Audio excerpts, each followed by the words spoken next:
ladies and gentlemen. You're watching, yes, the Yankees Entertainment and Sports Network.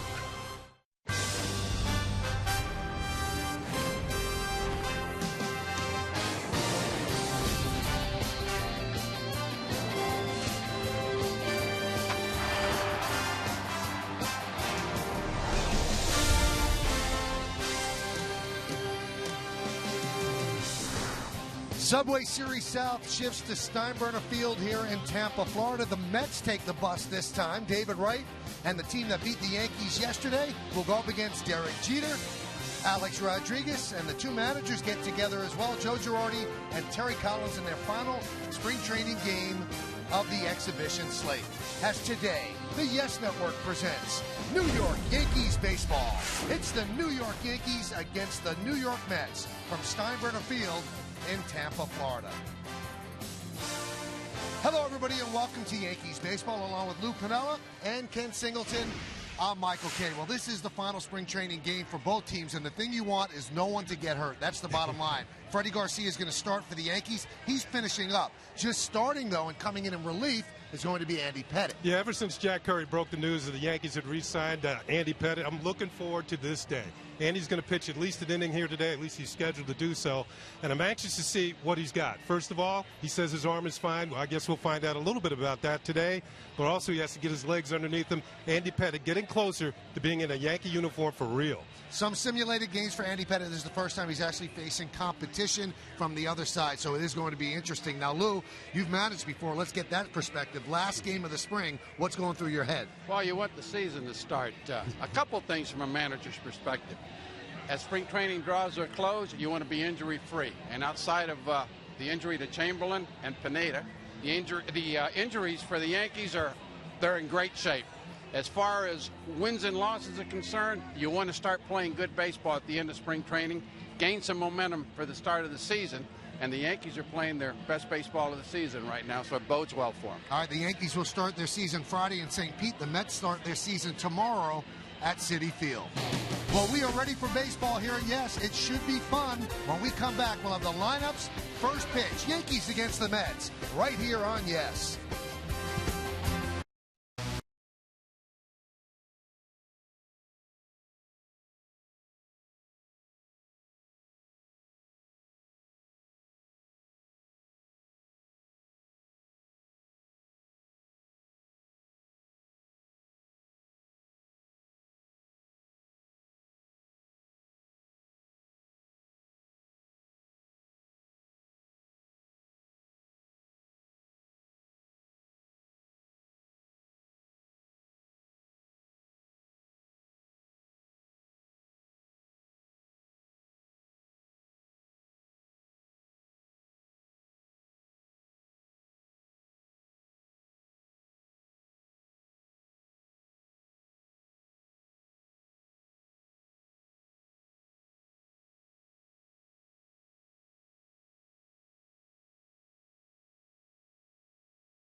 Today's Game on Yes is brought to you in part by Cadillac.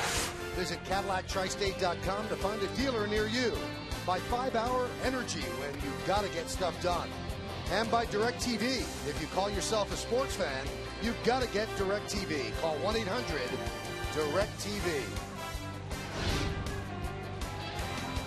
A beautiful sun-splashed day here in Tampa, Florida. Another sellout crowd is on hand at Steinbrenner Field. And let's look at the game time weather conditions brought to you by Toyota. 84 degrees here in Tampa, and it's pretty nice in the Bronx. Yankees will be there a week from Friday, on Friday the 13th, to open their home season against the Angels today at 61 degrees and sunny. At this time of the year, at this time of the spring, players are just looking to get going. They want the games to count. And after today, the games will count. The Mets 9-19-2 in the spring. The Yankees 17-12-3. And there's always been two schools of thought, Lou. How important is a record in spring training? How important is winning in spring training? Some people say it's more important for teams that are young and building. For young teams, it's more important, the win-loss record. But what is important, though, is that you play good baseball at the end of spring training. You don't want to go into the season losing, being flat. You want to gain some momentum, like I mentioned in the pregame show. And the Yankees are playing their best baseball of the season. I've been very impressed with this spring training. The coaches, the manager, the players, they've got great chemistry on this team. So I expect a really, really good season from the Yankees. And Kenny, as a hitter, you want to be locked in right about now. Yeah, if you don't have it by now, you better get it pretty soon, because you're going to be opening up on Friday. And I think the Yankees lately have been swinging the bats very well. I agree with Lou. They're playing their best baseball. They started about two and a half weeks ago. They really started to kick it in. That includes the pitching and Freddie Garcia, who's on the mound today. All right, Freddie Garcia is going to start. We told you earlier, Andy Pettitte will come in relief. This is the lineup that Freddie is going to face. Andres Torres, the DH, will lead off, batting second, and playing second, Daniel Murphy. David Wright at third base will bat third. Cleaning up, first baseman Ike Davis. Jason Bays in left field, he'll bat fifth. Batting sixth, playing right field, Lucas Duda. Scott Hairston in center field will bat seventh. Batting eighth and catching, Josh Thole. And Ruben Tejada, the shortstop, is going to bat ninth for the Mets. You can see the veteran Freddie Garcia taking his final warm-up tosses before we get started with this afternoon's final spring training game. Freddie Garcia, a year ago, I think the Yankees would take the same sort of year from Freddie Garcia that he had last year. 12-8, 3.62 ERA. You can see he did a great job when he was out there on the mound for the Yankees in the fifth starting spot. Let's check out the Volkswagen Pitcher Scouting Report on Freddie Garcia. Back when he was a younger pitcher and threw really hard, he was known as El Torpedo in Venezuela, where he grew up. El Torpedo. He threw very hard sinker. Right now, he's not that type of pitcher. He's a math wizard. He can add, he can subtract a little bit, take something off, add a little bit here and there. And once you get two strikes, he's got a put-away splitter, one of the best split-finger fastballs in the American League. So Garcia, who pitched well so far this spring and made the team, even if there wasn't an injury to Pineda, it looked like he was going to make the starting rotation, and he's in there, and this is his final tune-up. He'll be the Yankees' fifth starter at the start of the year. Andres Torres digs in, 7 for 24 so far in the spring. He's ready. Garcia's ready. Let's do it here in Tampa. And the first pitch is high, and we are underway.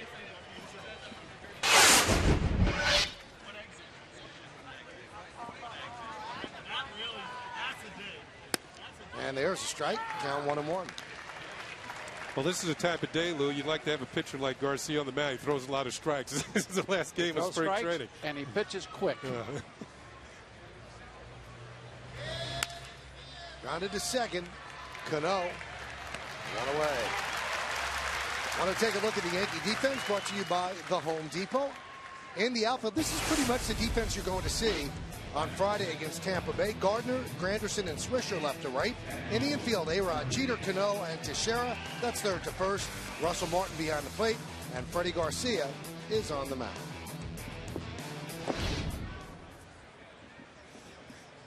And here is Daniel Murphy. Count 1-0.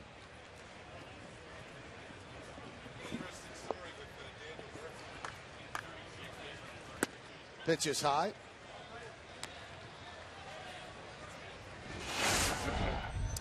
Interesting story with Daniel Murphy, Lou. And most players who are converted, they go from the infield to the outfield. He came from the outfield to the infield. It's usually the other way around. That's a much tougher adjustment. It's much more difficult to play infield than it is in the outfield, especially from a defensive standpoint. Yeah, I remember in the minor leagues, they wanted me to play a little first base. I was much too close to the baseball. I'll tell you, I played first base a couple times, and I asked our pitchers, please do not throw over on pickoff. Let him steal. Let him steal. Tell Thurman, why don't you just pitch out and get them as they steal? We don't want to hold them too close here at first.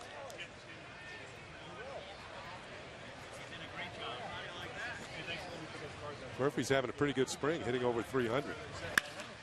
And now that average got higher. Yep, got a little better. You know, hitters, they look at those final numbers of the spring. You have an idea how you're hitting, and when he sees that he's hitting over 300 going into the regular season, he's locked in. Let's see where the pitch is. It looks like it's right down the middle. Pitch should be hit hard, and it was.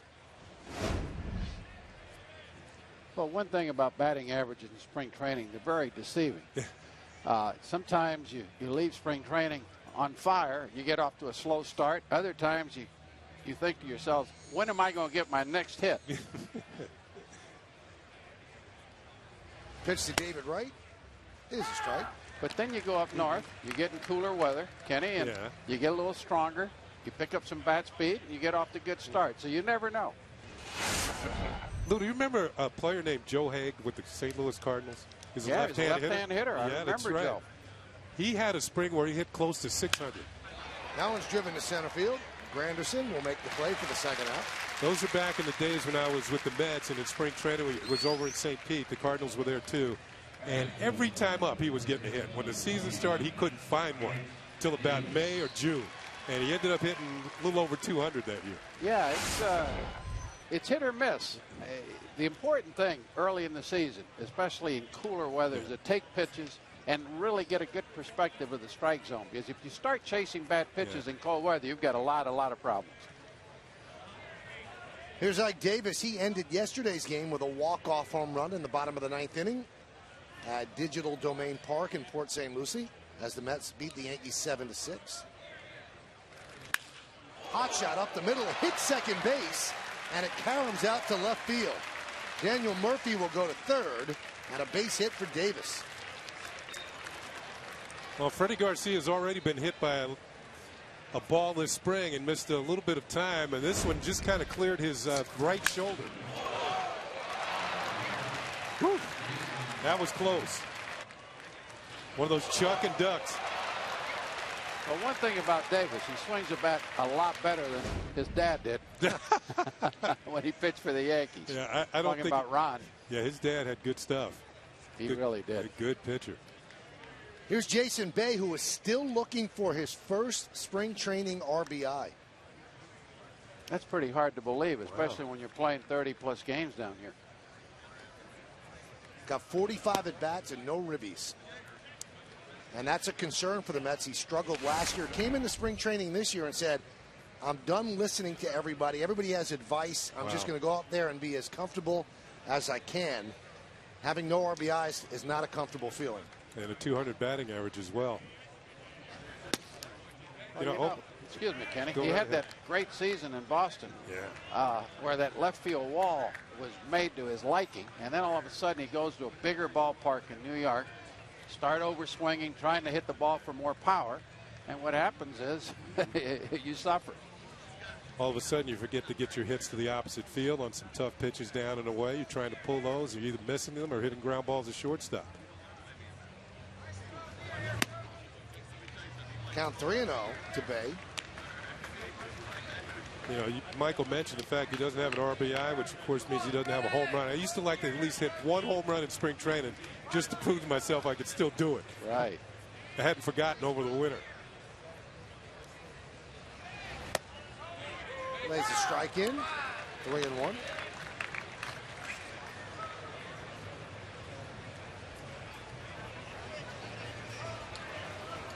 A lot of pregame speculation that there would be a lot of first pitch swinging. We have not seen that with the Mets. Count is full at 3-2. We played down in Fort Lauderdale. Mr. Steinbrenner would say, boy, you guys play the quickest games I've ever seen.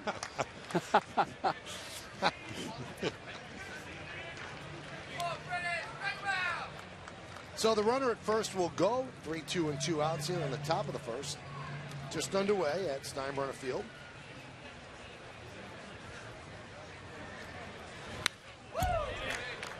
tell you this, though, Kenny, when you're taking 3-0 and 3-1 fastballs, that might be a reason you don't have an RBI in the spring. You're right. Those are pitches that are tailor-made for a hitter. You try your darndest to get ahead on count so you can get a decent pitch to hit. That's when pitchers are more apt to find the middle of the plate, or at least towards the middle.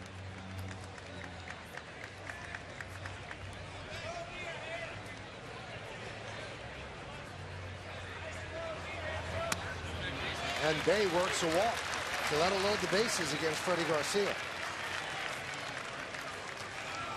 The Yankees don't get overly concerned with these situations with Garcia because he doesn't give in, and he's a veteran, and he knows how to dial it up, and as Kenny said, subtract and add on. And these are the situations that get young pitchers in trouble, but Garcia gets into these situations a lot. He's not going to give in. In a way, he kind of reminds of El Duque, Lou. El Duque would walk two guys to get to the guy he knew he could get out, and then he'd get out of trouble and walk off the mound like nothing happened. Here's Lucas Duda, a world of power for Duda, and he has the bases loaded.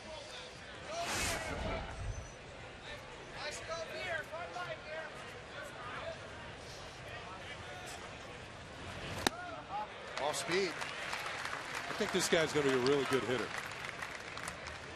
And as I look at him at the plate, he kind of reminds me of Rusty Staub in his build. Of course, Rusty Staub is one of the better Mets of all time. In fact, I got traded for Rusty. I went to Montreal in that deal with two other, Mike Jorgensen and Tim Foley, and the Mets got Rusty Staub. Well, that was a good deal for both teams. I'd like to think that way. Yes. Yeah, this kid's got a lot of power. Yeah.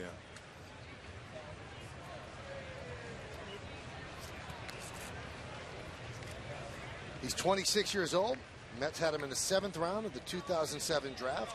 Made his debut in 2010. And he is their right fielder this year. Well, he's paid his dues down in the minors.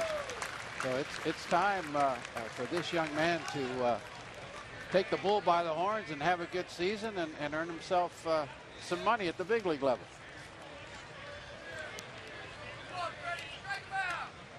One ball, 2 strikes, bases loaded. Top of the first. Swing and a miss, got him. A little bit of this, a little bit of that. So he works into and out of trouble. Mets leave the bases loaded. The Yankees coming to bat.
Out of trouble in the top of the first. Now Dylan G on the mound for the Mets.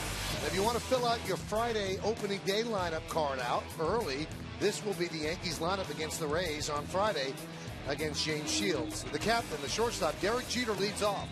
Batting second, playing center field, Curtis Granderson. Robinson Cano at second. Alex Rodriguez is at third. Mark Teixeira bats fifth. He'll play first. Nick Swisher in right field hits sixth. Batting seventh, the DHing Raul Ibanez. Russell Martin will catch. He'll bat eighth. And batting ninth and playing left field, Brett Gardner. Young man from Texas, Dylan G on the mound for the New York Mets, facing the Yankees this afternoon. And that's what he did last year. Good record, 13-6, kind of an elevated ERA, but less than a hit per inning. And 114 strikeouts and 71 walks for Dylan G. Let's check out our Volkswagen pitcher scouting report on young Mr. G. He's really not an overpowering type pitcher. He doesn't have a dominant pitch, which means he's going to have to mix the pitches that he has well to get out of trouble and keep the runners off base. And he's the 21st round pick of the New York Mets, and he's come through their system and made his way into the starting rotation. Here's Derek Jeter. He's got a good spring, 14 for 42. Driven out to right center. Catch is made by Hairston, one away. Let's take a look at the Mets defense, brought to you in part by the Home Depot. May, Hairston, and Duda, left to right in the outfield. Infield, David Wright, Ruben Tejada, Daniel Murphy, and Ike Davis, third to first. Josh Tolley behind the plate. Dylan G is on the mound. Here's Curtis Granderson.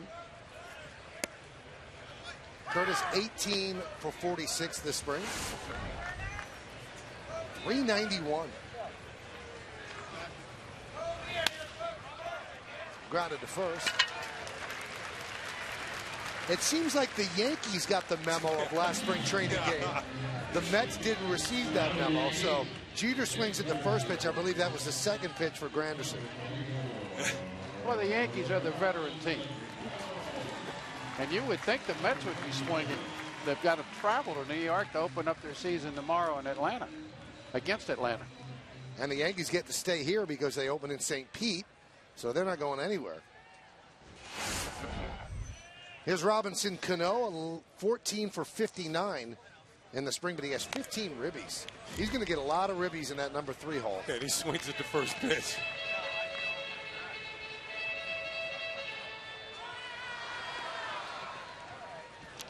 Leading the team in runs batted in, but also his batting average has been on the rise. He's starting to get in the groove.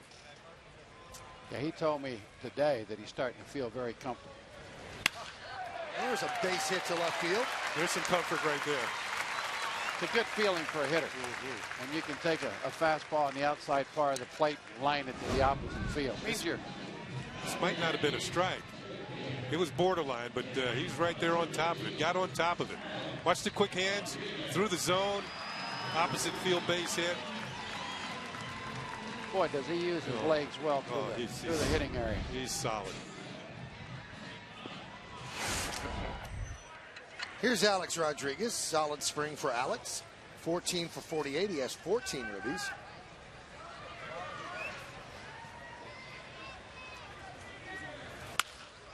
There's a base hit up the middle. Cano will go to third. Did Alex swing at the first pitch? Oh, yeah. 4 hitters in a row.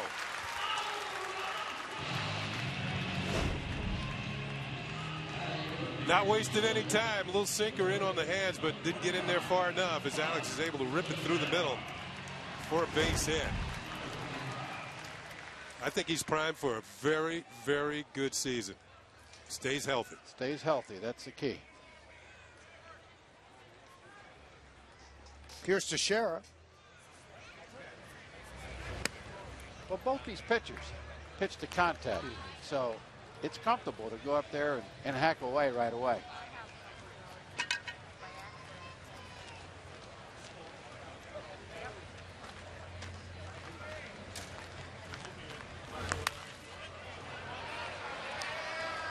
Count 1-1.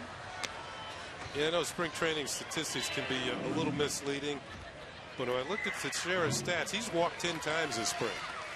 And batting in back of Alex Rodriguez this year, it might be a little bit of a difference for him. They might just be a little bit more careful with him. He gets more base on balls. He's always had a pretty good eye, though. A switch hitter should get more bases on balls, Kenny. It's a little more difficult for pitchers to pitch to him.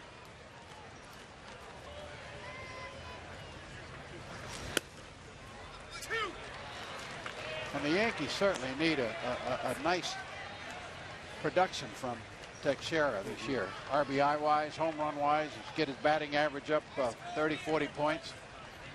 He's having a good spring. He's worked hard.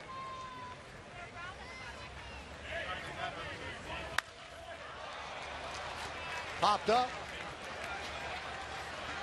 High sky. And Tejada makes the play for the final out of the first.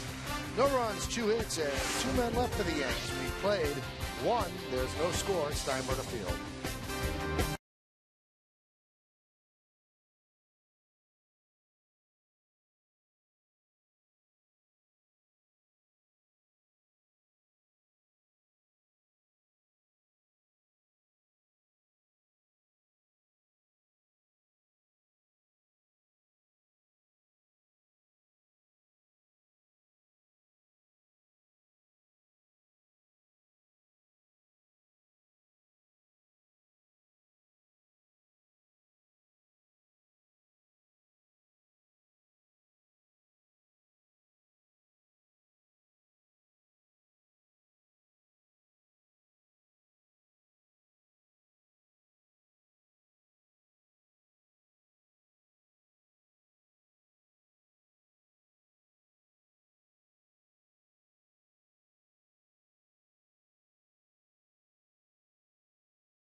Follow the New York Yankees with the MLB.com @Bat12 app for your iPhone, iPad, Android, WP7, or BlackBerry. Get live audio, pitch tracking, video highlights, and more.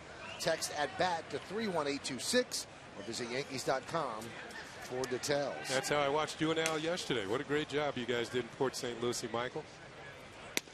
As usual. Thank you. Didn't surprise me. Hadn't been in Port St. Lucie since '95. That was the last time the Yankees played in Port St. Lucie. Had not played the Mets in spring training since '96. What is it like over there on the east coast of Florida? It's a lot different than it was in '95. A lot more built up. Popped up. Nice play by Cano. Scott Hairston retired. Lou, you remember the days when Yankee-Met games were must-win affairs. Well, Mr. Steinbrenner always used to say, you've got to win the right games. And the right games were the Yankee-Met games. He always wanted to make sure that we had the right pitchers, at least to give ourselves a chance. And we enjoyed playing. We enjoyed playing the Mets in the spring. So you're saying Guidry or Catfish should be pitching those games? Yes. And Gossage was closing. Oh, yeah. Josh Tolley takes high. Now some rumblings amongst the Mets and people with their team. The players not thrilled that they're playing this game. You might wonder, why is the game starting at 12? Well, that was the one concession. They have to fly back to New York and play tomorrow at 1. And they didn't think it made much sense to schedule this game. Usually you have an off day before your opener. And the Mets are also going back to a ballpark that's reconfigured. The fences have been moved in, and they've also been lowered. And they might have liked to have had a workout there, but they're playing this game. They'll get on a flight, and then they open tomorrow at 1, and that's a quick turnaround. Well, and Atlanta's probably getting a workout at the ballpark today. Players usually like to get there a day before. Gives them a chance to adjust, take care of the tickets, take care of the rooming, get to the grocery store, do things. Get your family situated. Driven the other way. Brett Gardner backs up. It's out of play. Also, you've been away for 6-7 weeks. There's a lot of unpacking to do. A lot of laundry to wash. The Yankees don't have a problem at all playing today because, as we mentioned, tomorrow is an off day. And then they just go across the bay to St. Pete to play their game.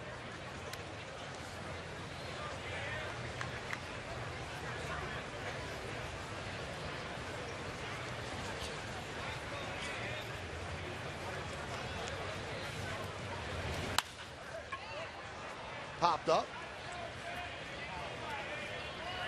Granderson makes the play for the second out.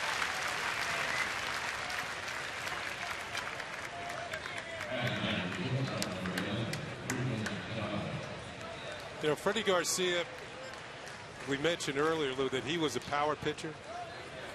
Well, now, you know, after arm problems, robbed them of a lot of that power, he's really become a pitcher. You got to give him a lot of credit, Kennedy. When I had him over in Seattle, he was a power sinker, power slider type guy. He came right at you. Ruben Tejada pops it up. And Cano puts it away. So a 1-2-3 inning for Freddie Garcia. If you're just tuning in, Andy Pettit will come on in relief a little bit later on. We'll also hear from Joe Girardi.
Well, the wait is finally over. Opening day is here on Friday afternoon as the Yankees kick off the 2012 season against the Rays. Join the Yes Network team at 2 o'clock for extended coverage of all the opening day pageantry, including lineups and first pitch from Tropicana Field. It all starts Friday at 2, right here on Yes.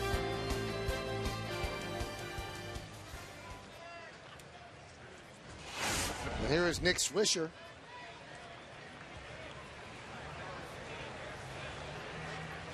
Hit a long opposite field home run yesterday against the Mets. He swings and misses there, and here is that home run. This is over in Port St. Lucie, and Nick is kind of locked in.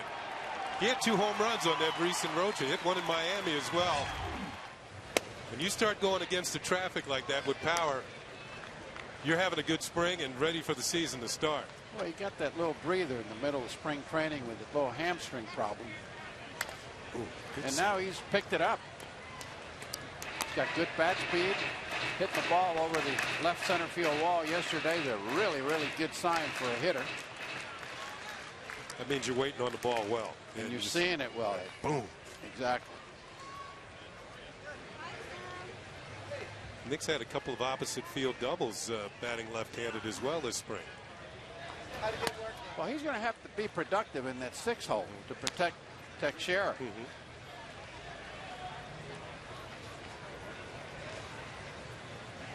When you say protect the hitter, that means you make sure he gets some decent pitches to hit, because you are a definite threat yourself when you get up there. No question. Swisher swings and misses. You know, Michael, years ago, I wouldn't walk up to Lou Piniella and talk to him on the field because we're competitors, But this is a guy, if you want to learn about hitting, you listen to Lou this year, because man knows about it. And I wish I had the chance to talk to him years ago. Because sometimes when I really needed somebody like Lou Piniella, Lou could have gotten fined if he helped out in Oregon. Well, that's true, but Billy Martin wouldn't have liked it. I'll tell you, Billy and Earl had this thing going, and I know from Billy's perspective, he'd always say, "Don't talk to those Oriole players before the ball game." It's amazing how the game has changed. There's so much fraternization now behind the batting cage, and for some of the old-time baseball people, they don't like that. We used to open up against the Yankees back when the Yankees were in Fort Lauderdale. We were traded in Miami. And each year we would have a home and home to start the exhibition season. So remember, we'd take the bus up to Fort Lauderdale. As we're getting off the bus, Lou, Earl turns to us and says, "These are the guys we're going to have to beat all year. We might as well start today." And I'm thinking, this is an exhibition game. Doesn't mean anything. Earl was a competitor. That's not the way he said it, though. He added a few. Yeah, he added a few words to it. Yeah, he did. What a competitor. Yeah. Hall of Famer. Had a great, great career. 2 strikeouts on off-speed pitches, Swisher and Ibanez. Here is Russell Martin against Dylan G. In the bottom of the second, no score, Yankees and the Mets. Ground ball to second. And a 1-2-3 inning for Dylan G as the Yankees go down in order. We go to the third, top of the order for the Mets.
Later tonight, Gerald Wallace makes his return to Portland when the Nets battle the Blazers to wrap up a 4-game road trip.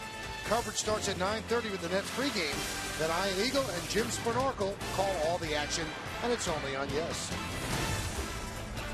Andres Torres takes a strike.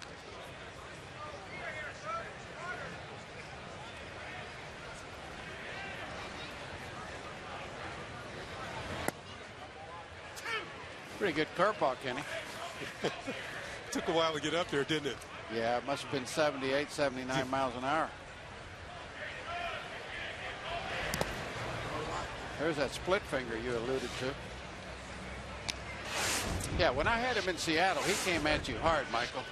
He wanted to strike you out with his fastball and overpower you. Now, he's really learned to pitch. Did he have a splitter back then? He had a splitter, but he didn't use it all that often. He believed in hard, hard, hard. Very successful. We got him from Houston in the Randy Johnson deal. Made the club his first year and became a fixture in the rotation for a long time. You also got Carlos Guillen and John Alama in that deal. Exactly, yeah. Yes.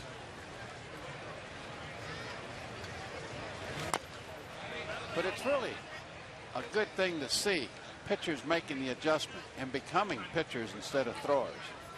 And a lot of them. I remember a guy like Frank Tanana, for instance. Yeah. But the Angels, he threw exceedingly hard, and when he went to the Tigers, he just got you out with a little curveball here, a little changeup there, and a little cut fastball. Yeah, he hurt his arm, and he just wasn't the same, but he was tough both ways. No question. Remember going to Anaheim when Tanana and Ryan were on Nolan Ryan were on the same staff, and I was just hoping that one of them would pitch the day before we got there, because I'm looking at 6 strikeouts in 2 nights. Now at that time, a lot of teams still went on 4-man rotations. So you had a better chance of missing them than you do now.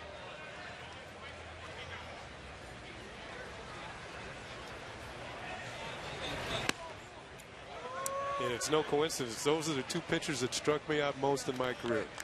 Well, Frank Tanana and Nolan Ryan. Yeah, Nolan was just very, very tough. I mean, uncomfortable. Yeah, very uncomfortable. If you took a good swing off of him, he'd walk up to you and take a good look at you.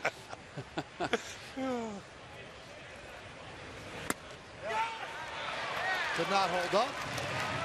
And he goes down on strikes. It's been a long spring training for umpires too, Michael. I bet. Let's go.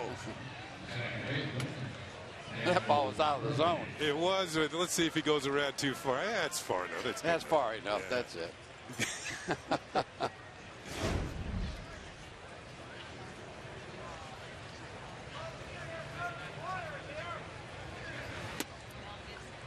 You're speaking of Nolan, and we were talking about how uncomfortable he was. How about when he was warming up before the first inning and rub up the ball and walk and look into the opposing dugout, just stare up and down the dugout, intimidating everybody.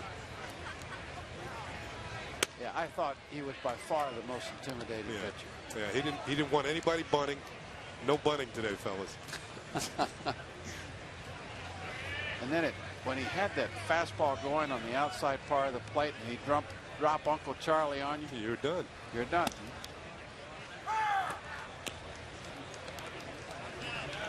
Boy, he threw a lot of pitches in his career.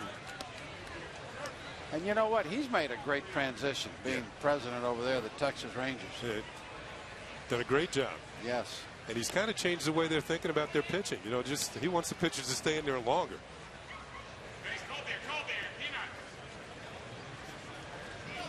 Pretty impressive resume. 27 major league seasons, and every single one of those seasons he was a power pitcher. Started with the New York Mets. 7 no-hitters. There's a base hit. I don't think that record will ever be broken. I was on the wrong end of one of those. I was on the wrong end of 2. So we've got 3 of the 7 covered right here. Thanks, Nolan. I wouldn't have hit him either. So let's add you to the list, Michael. Here's Tex. Nasty hook. You know, he hid the ball so well with that leg kick. He stayed close. I tell you what, he was just no fun. No fun, exactly. That's a great way to describe it. No fun is right. Pitching to his 40s. Yeah.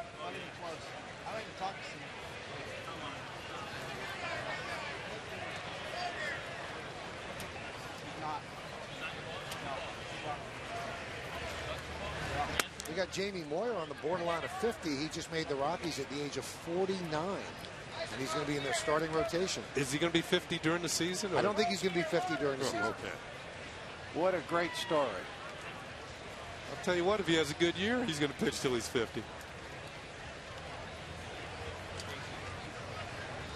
Well, he went to the Dominican Republic this winter and pitched in winter ball.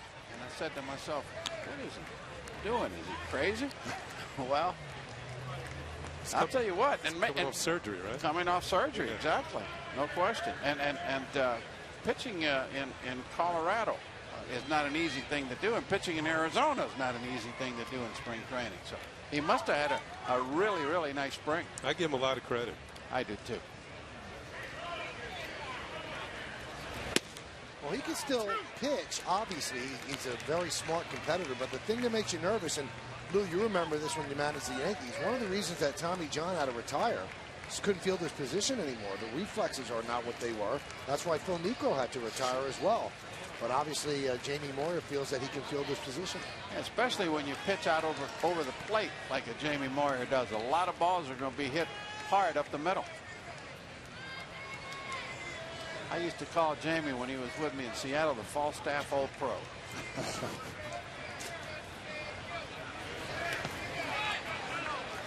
Good stop by Russell Martin. That was 10 years ago. Yeah, so what is he now? He's 40 years old.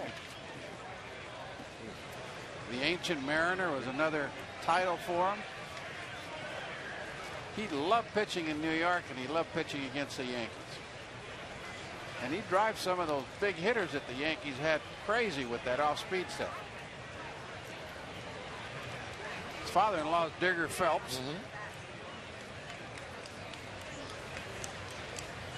Runner goes. And right walks. Now Digger likes baseball.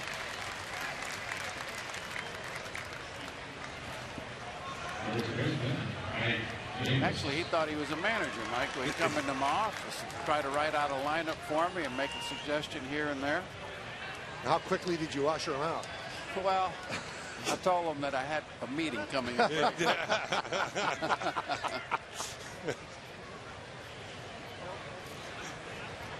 Now, is this when Jamie was pitching, he wanted certain guys in there? Well, he tried to make up the lineup for Jamie that particular day, yeah. And you know what? All he concentrated on was good defense on the field. He's a put-in-play type of pitcher. That's it. Here's Ike Davis. Hit one up the middle in the first inning. This guy has a lot of movement in his swing. I noticed that while I was watching yesterday's game. But he seems to get there on time with the bat. I guess that's the most important thing. Yeah, his swing gets a little long at times, but he generates a lot of bat speed and a lot of power with that movement. He kind of winds up, and boy, he got there on time on this one. Was that over the backdrop? Whoa, that had to be at least 430. Boy, I couldn't do that when I played. These kids are bigger and stronger. Better training. It's a 12-month-a-year job. Yeah, you got a personal trainer. You got a strength coach. You got a masseuse. When I played, you had a hot cup of coffee and go get them.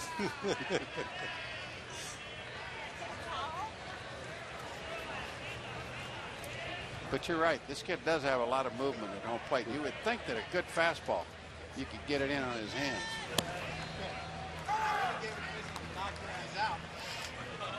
He starts up, and then his hands kind of drop, and then he has to bring them back up again. And they used to call it, they still call it a hitch in your swing. And a hitch is okay as long as you get it out of the way early.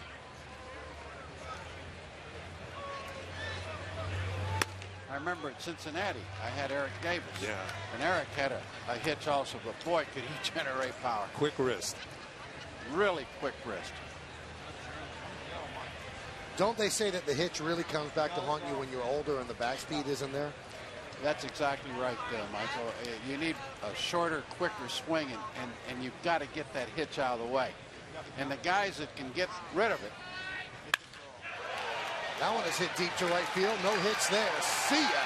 A long 3-run home run for Ike Davis. I'll tell you what, after yesterday's long homer and today, he's wasting them down here. You should see him starting tomorrow.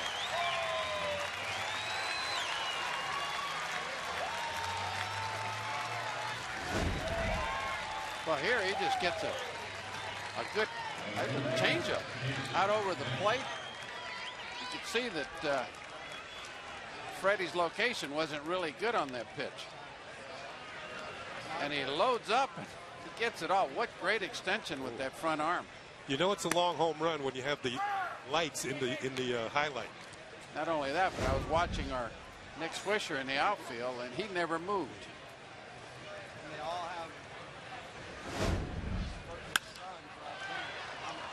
High fly ball, right center. And Nick Swisher makes the catch to retire Jason Bay for the second out.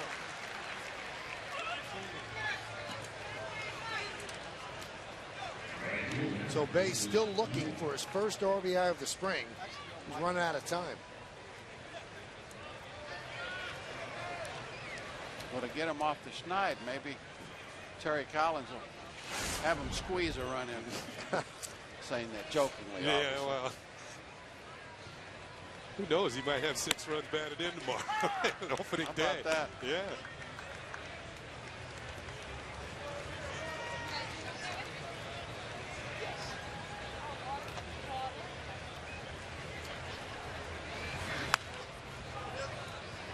Two. Yeah, about a week from now, people are going to forget what happened in spring training. I think they'll forget on Friday. I know those guys are hitting 150. They're going to forget real soon. Just everybody goes back to 0. Batting averages are important for rookies trying to make teams, trying to impress the manager and coaches, for young pitchers. But for the veteran players, just get your work. Get yourself ready. You know what you need to do. I always like to get, what, Kenny, 45, 50 at bats. That was about it. Ready to go.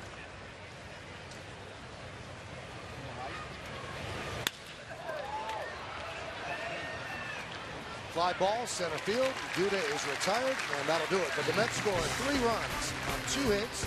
No errors, nobody left. The big blow off the bat of Ike Davis. He ended yesterday's game with a walk-off home run. Now he has a 3-run home run here in the 3rd.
This chiropractic telecast presented by authority of the New York Yankees that may not be reproduced or retransmitted in any form, and the accounts and descriptions of this game may not be disseminated without the express written consent of the New York Yankees. The young lady in the green is our producer Bill Boland's wife, Krista, and his two daughters, Maddie and Lily.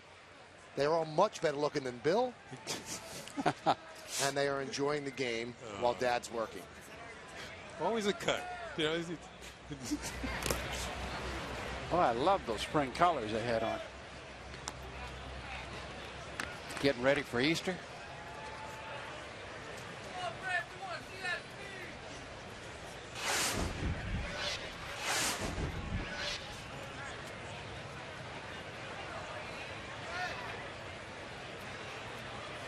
Kenny, I've been impressed with Gardner this spring.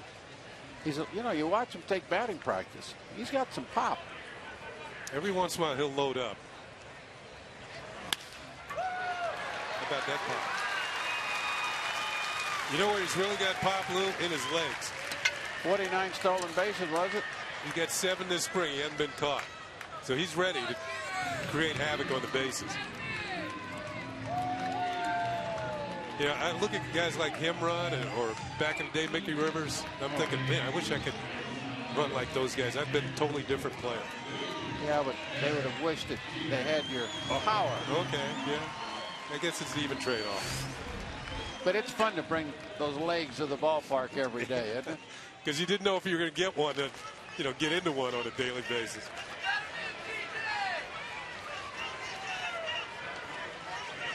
Here's Derek Jeter. Swung at the first pitch in the first inning. And the fly ball to center.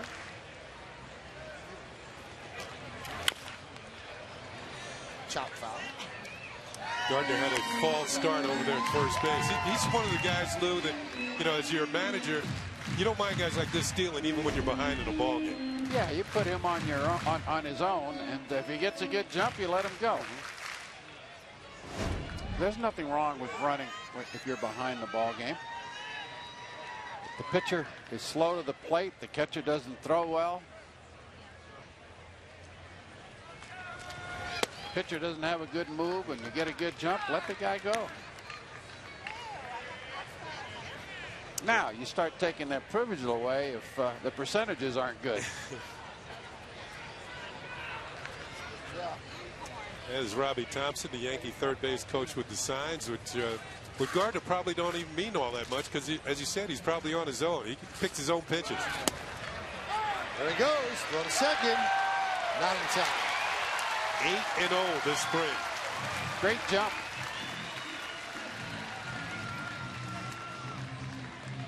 Yeah, we'd have been totally different players, Lou, if we could run, run like this. Yeah, it's really fun.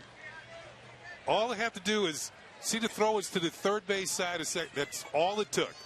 Just anything off. If the catcher doesn't handle the ball cleanly, the pitcher doesn't get the ball quick enough to the catcher, any one of those three things go wrong, you're not going to get him. You know, the one thing that scares me a little bit is that hit first slide. A lot of today's players do that, and you're always risking jamming a finger, jamming your wrist. Gardner with 49 in 11 and 47 in 10. Most by Yankees since '89.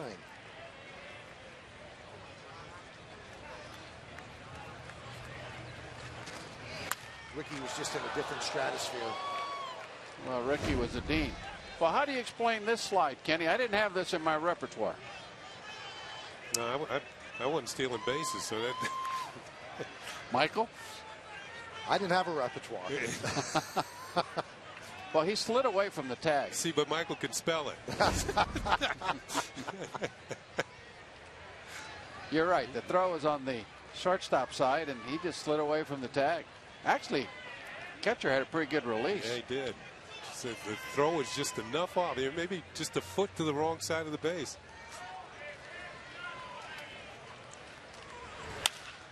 Grounded to third and under the glove of David Wright, and it trickles into foul territory, and it's touched by a fan. And they will send home Brett Gardner, and Jeter will advance to second.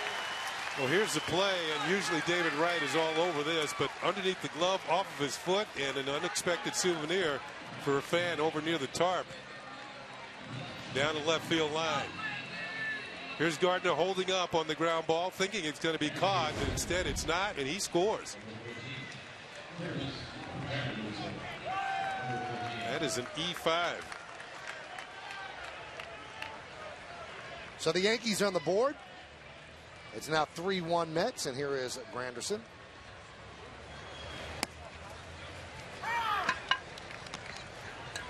This situation here, you'd love to see Granderson pull the ball. He makes an out, he advances a runner.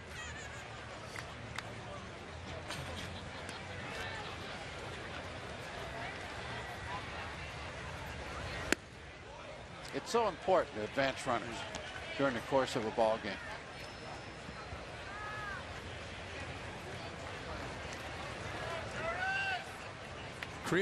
To me, it creates like a team atmosphere. One guy's helping the next guy. Granderson will be setting it up for Cano, who's up next. Little change up. Good one.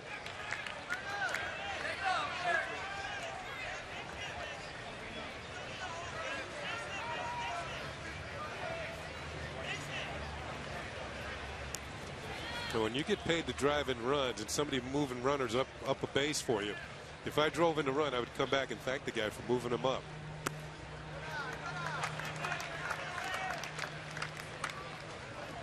And it becomes contagious on a team.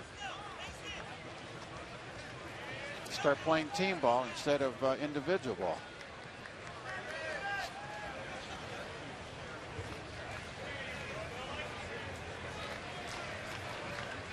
Dylan G sets, checks Jeter at second, and the 2-2. High. Well, I know those pitches are high, boy, but I like those hanging breaking balls when I played. This ball here just spins. Hangs up there. You don't really have to do much with that pitch. That ball's going to the pull field in the air. Hot shot. Foul ball. DJ Rayburn right there. But that's why they say, Kenny, that left-hand hitters like that ball down in the zone a lot more than right-hand hitters. Dropped the head right through there. Watch this pitch. Granderson just misses an extra base hit. Looked like an off-speed pitch. It was on the inner half of the plate. He waited nicely, but just foul beyond Ike Davis. But Granderson, he generates a lot of power.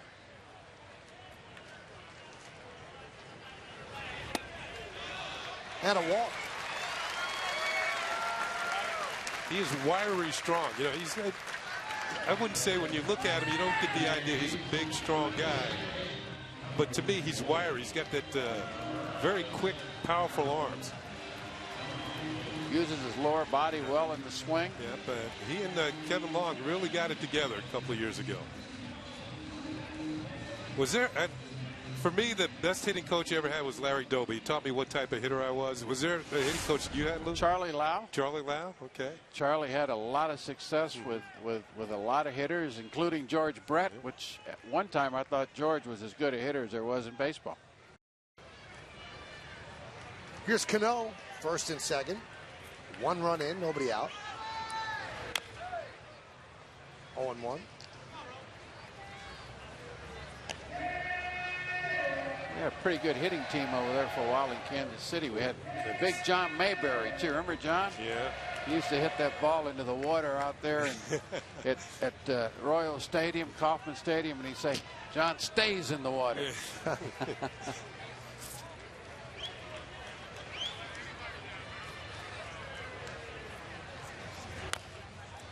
You know, back in those days, Lou, the Yankees and the Royals, it was the East and the West divisions, and the Royals were sort of like they ruled the West, and the Yankees had some memorable playoff games. Great playoff games, yes. Whitey Herzog was over there, Dick Hauser. They had really good baseball teams.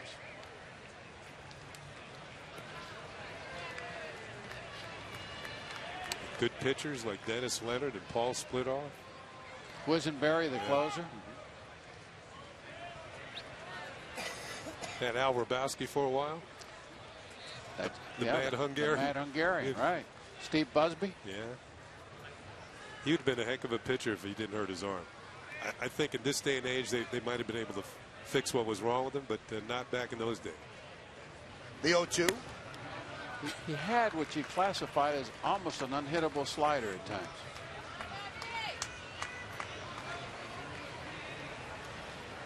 There was some animosity between those two teams back then. Yeah, they didn't like each other all that much. Hal McRae plowed into Willie Randolph, trying to break up a double play, and kind of roll blocked him. Brett and Nettles didn't seem like they really liked each other that much. See if they can turn two. There's one. On the first, it's a double play.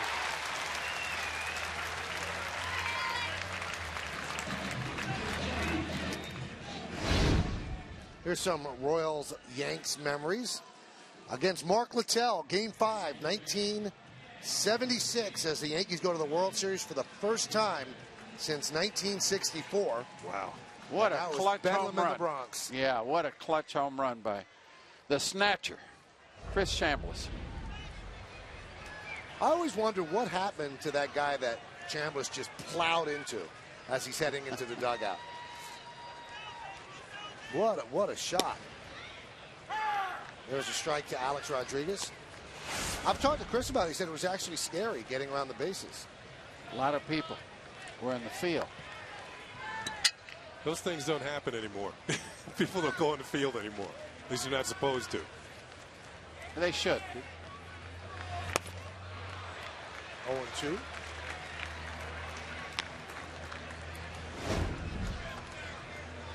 Wow. Oh, boy. Man, that looked like something you'd see on Sunday afternoon in the fall. I think that guy's still hurt.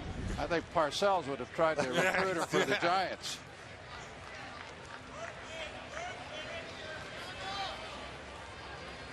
The 0-2.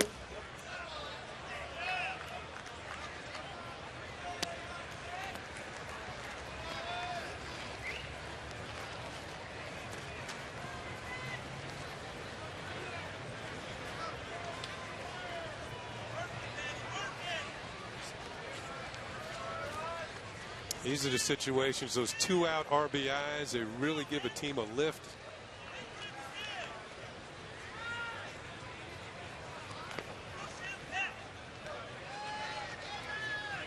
A 1-2. Like the way Alex took that pitch. He's been seeing the ball well lately. He's had a good spring as well. Had a base hit his first time up, a solid single to center. Several of the Yankees are swinging hot bats right at the right time.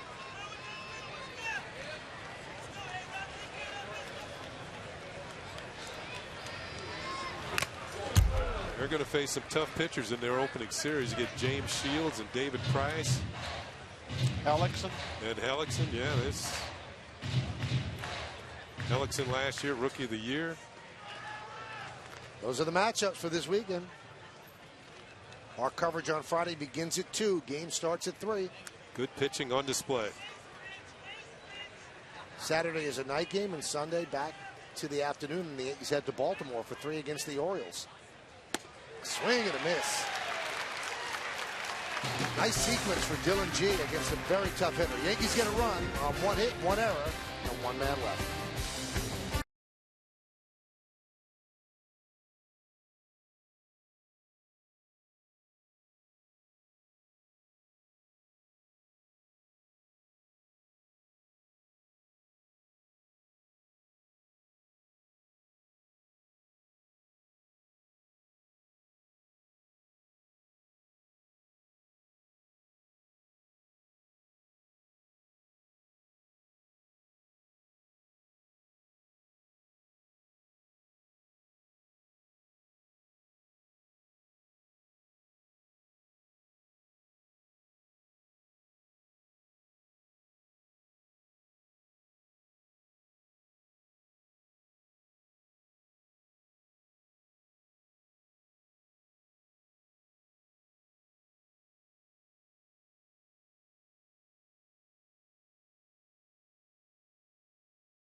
We go to the fourth inning. The Mets lead the Yankees 3-1 in each team's final spring training game. A little bit of a tune-up before the regular season.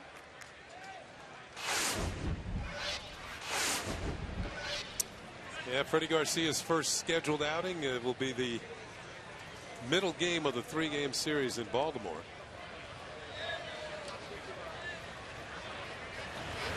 Hairston hammers one foul. You know, one point I should make about the Chambliss home run, he knocked over the guy, but it became what he felt was dangerous and went right into the dugout. He never touched home plate. And after the field was cleared later on, they actually took him out to touch home plate. But unfortunately, home plate didn't exist anymore. Somebody had stolen it. So he just put his foot where home plate was to complete the home run. I always wondered, Lou, I mean, you lived through it. The Yankees went on to get swept by the Reds. Was it anticlimactic after that series? Was the World Series? Cincinnati was just really, really good. They had the big red machine. Johnny Bench, Perez, Pete Rose, Foster, Tony Morgan. Perez? yeah, Tony was it? Joe Morgan. Yeah, I mean, look, they had a great. Yeah, look at all the Hall of Famers on that ball team. They were just better than us, and at the same time, we didn't hit all that well in that series. But you know what it did for us is it gave us the experience to come back the next year and get back there and win. Yankees won in 77 and 78 each time against the Dodgers. And the most surprising thing is that great team that Cincinnati had in 76, they didn't get back there in 77 or 78. In fact, the next time they got to the series was in 90 when I was over there managing. And you won that one. With a young Paul O'Neill, I might add. That's right. Was that a sweep? Yes, it was. Yes, it was. Against the A's.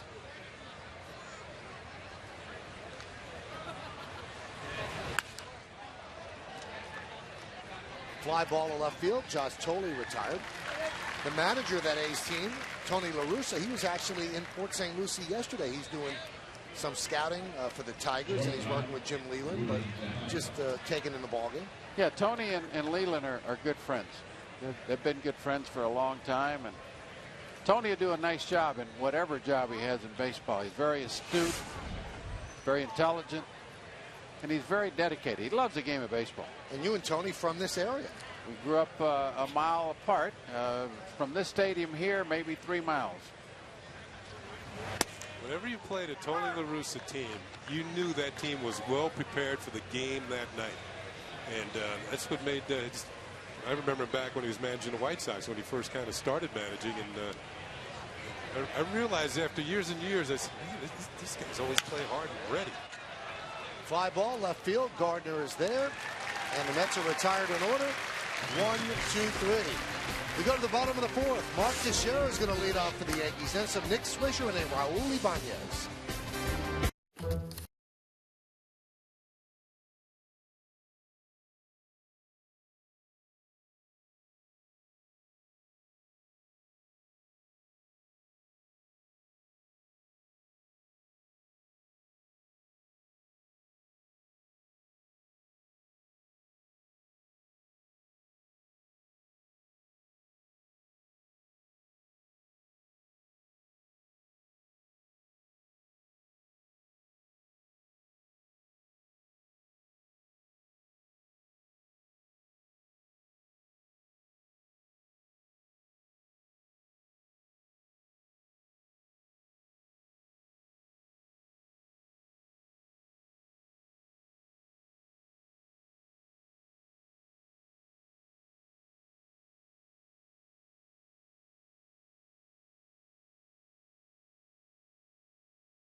Here we go to the bottom of the 4th inning. Yankees trailing the Mets by a score of 3-1.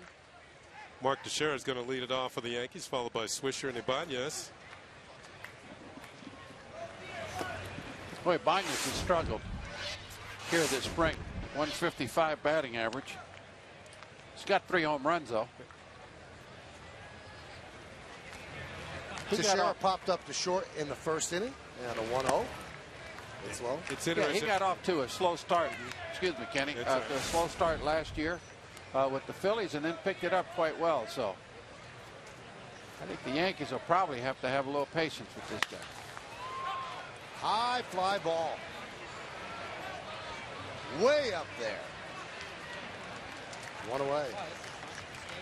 Not many clouds in the sky today, so it's doubly difficult for the infielders and the outfielders.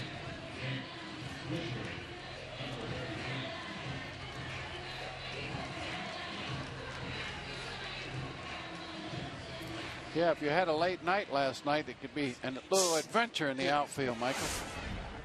I was in bed very early, Lou. Okay. Just checking.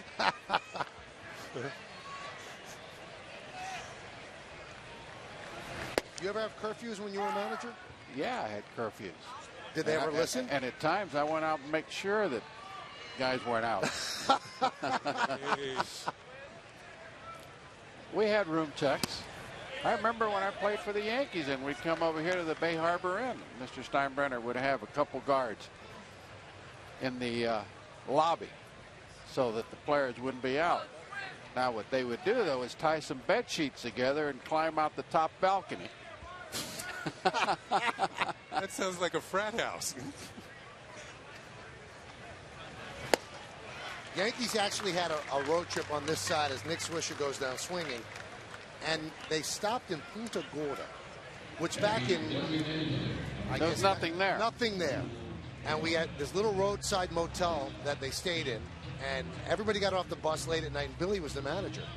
And Billy got everybody around and said, I'm just telling everybody right now, $500 to anybody who could stay out after midnight here. And there was really nothing. There was one Waffle House, and a couple of the players tried to cow tip, and that was about it. That was it. Well, I don't think Billy believed in curfews too much anyway. I used to say, we're going to have bed check tonight, and I said, you can check my room, my bed will be there.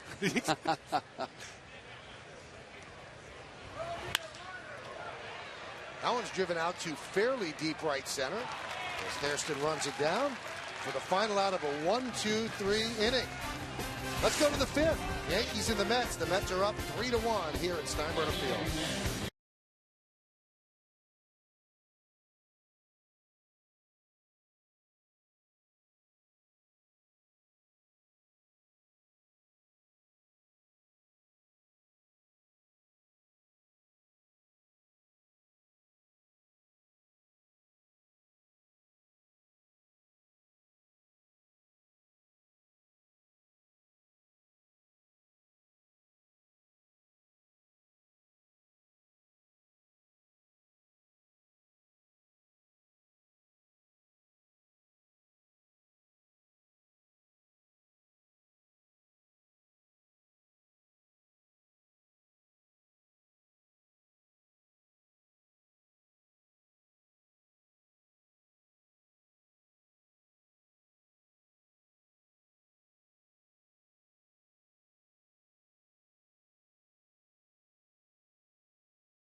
We go to the 5th inning, and on the Audi scoreboard, the Mets lead the Yankees 3-1. Freddie Garcia still in there. He's given up a 3-run home run to Ike Davis. And the top of the order here for the Mets. And the first pitch is a strike. And we're also joined by the Yankee manager, Joe Girardi. He's in the Yankee dugout right now. Joe, how's life? Life is good, Michael. How's it up there for you, gentlemen? Very nice. Are you ready for Friday? I am. Spring training gets long this time of year, so I think all our guys are ready to go. All right, so you have until 5 o'clock today to make your roster out. There's Correct. Some rumors that Mr. Phelps has been told he's made the team. Do you want to elaborate? Well, I mean, nice play, Robbie Cano. We're leaning towards, a couple of guys. We just have not announced it yet because we have till 5 o'clock, and he could possibly be one of them. Joe, these final cuts when I was managing were tough for me. I didn't like coming to the ballpark and having to cut people here right at the end of spring training, but it's a job that a manager has to do. It's my least favorite time of the year because a lot of these guys are so close to making the team, and it's just frustrating because you feel like the one that's kind of taking their dream away, and I hate it. I hate every minute of it. The first ones are easy, but as you talked about, the last ones are really difficult. Joe, you have Andy Pettit pitching. Yes. Is he coming in after Garcia? He is supposed to pitch the 6th inning. All right, do you have him on a pitch limit? He's going to throw 1 inning. So hopefully that's not too many. So if it's 1 inning and he has, people on games like this have a propensity to swing at the first pitch and done. If it's 3 pitches, would he come out for a second or is it just 1 inning? We'd probably just throw him some more in the bullpen, but that's up to Larry, and we'll see what Andy has to say.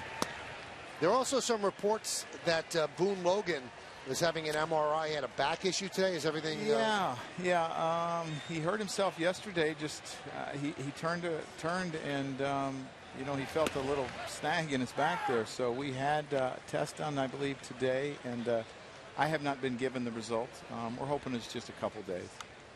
And that obviously makes making the lineup completely different or the roster different. Yeah, it does. But we've talked about possibly taking 2 left-handers, and if it's a couple days, you're going to miss him a couple days. You can deal with that because you're talking about today, tomorrow, and maybe the next day. But we'll have to see how he is. You plan on working out tomorrow here or at St. Pete? No, we're going to go to the Trop. Swing and a miss, and Garcia strikes outright, and they make the pulled him off the bat. And that was Justin Turner, not David Wright. So he will reach on the strikeout wild pitch. What are your thoughts, Joe, on Garcia so far? I think he's been pretty good today. And Freddie's just he mixes his pitches. He gave up the 1 3-run homer. But, this is what Freddie does. I mean, you're going to get some base runners on Freddie, but he's going to make pitches usually when runners are in scoring position, and that's what he does.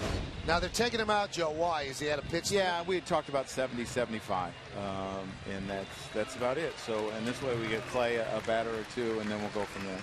Sounds good, Joey. Thank you, and we'll see you on Friday at the Trop. All right, thanks, guys. All right, so the Yankees go to the bullpen, and Freddie Garcia's day is ended. He goes 4 2/3. He leaves trailing 3-1. We'll be right back.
Clay Rapata comes on the pitch.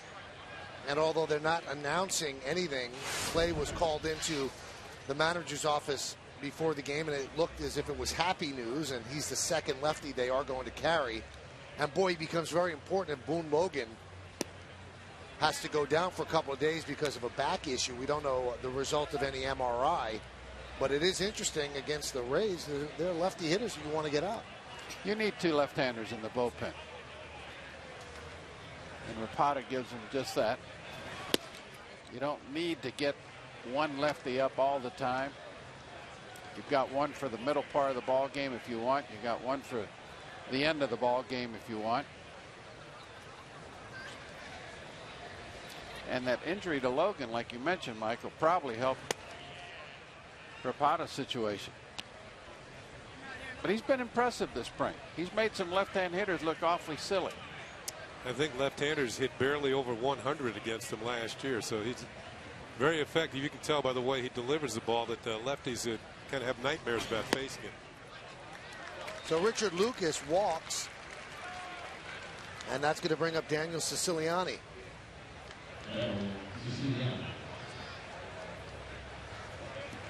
And there's Andy Pettit. He is going to pitch the 6th inning.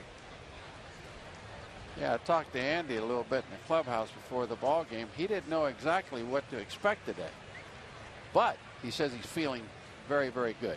So we'll see. Tell you what, he looks the same. He sure does. Keeps himself in great shape. Takes a lot of pride in what he does. He works hard. He's just a really, really good professional.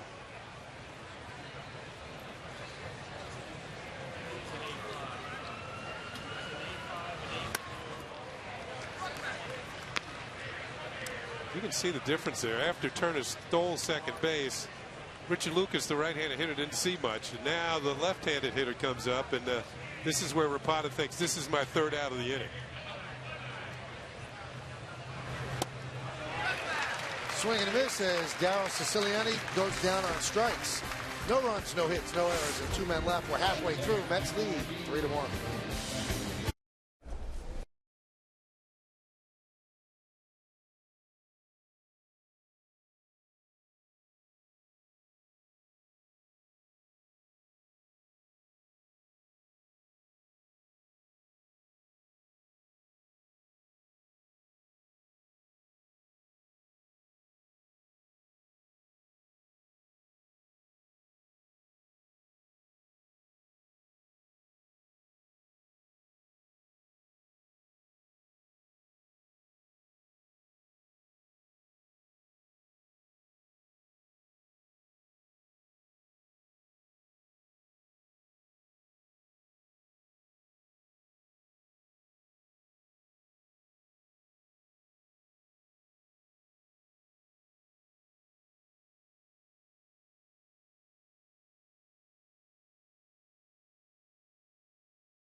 Today's Game on Yes is brought to you in part by Chevy. With a full line of award-winning models, find out more at ChevyOffers.com.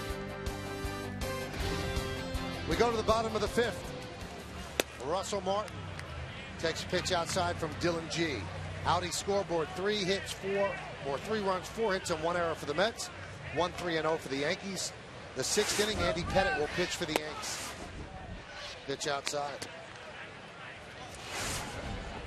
Kenny, I was reading a note here on the Mets media relations. Fly ball to right. One away. Where Murphy is 8th in the Grapefruit League at 317. That sort of surprises me. You think that's kind of low? I think it's kind of low. You would think that 340, 350, 360. But 317, 8th in the Grapefruit League in Arizona, that would make the top 50. You're saying it's a little easier to hit out there. Yeah, it's a little easier. The infielders, the infields are harder. The ball carries better. Ooh. This might be one of the last guys you want to hit with a pitch.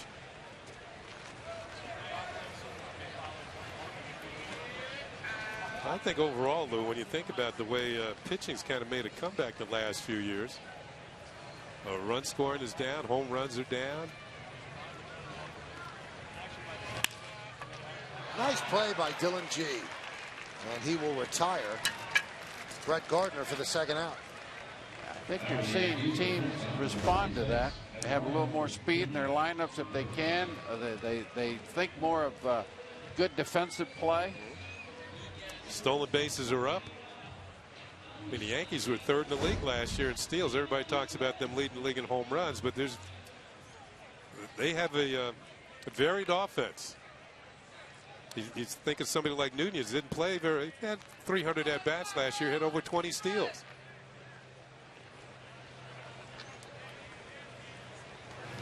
I've always liked that type of baseball. Instead of sitting and waiting for that 3-run homer. Well, I knew a manager who used to wait for him. Yeah, I do too. He's had a great spring, Nunez. Base hit up the middle. The ball really jumps off his bat well. Yeah, other than being hit by a pitch early in spring training where he missed some time, you know, sometimes when players come back from a hand injury, they haven't been able to swing the bat for a while. It hasn't bothered him in the least. Now his average jumps over 360. He's you might be looking at the heir apparent to Derek Jeter. He's really worked hard this spring. Shortstop position. Here's Justin Maxwell.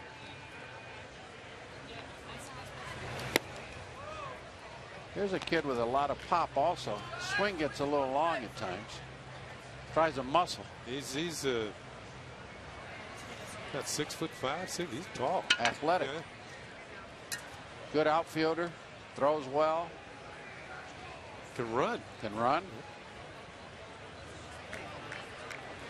And from his standpoint, he's out of options.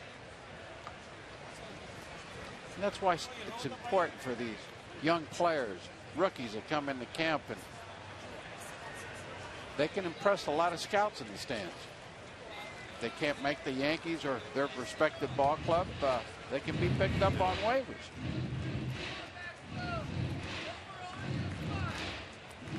That's why you have so many scouts at spring training games.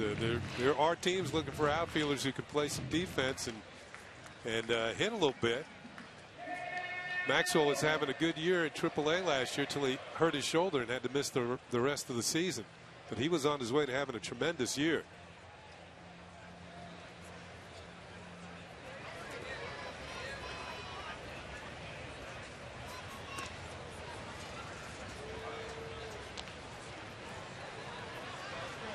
Mets lead 3-1, all 3 runs off the bat of Ike Davis, who won yesterday's game with a walk-off home run in the bottom of the 9th. And he had a 3-run home run here in the 3rd. Runner goes. Fouled away. That's what you talk about, Lou, being aggressive even though you're down by a couple of runs. When you have runners like Gardner and Nunez on base, unless things go absolutely perfect for the defense, they're not going to get guys like this. They are going to be able to move up 90 feet. And Nunez got a great jump. He's an athletic young man.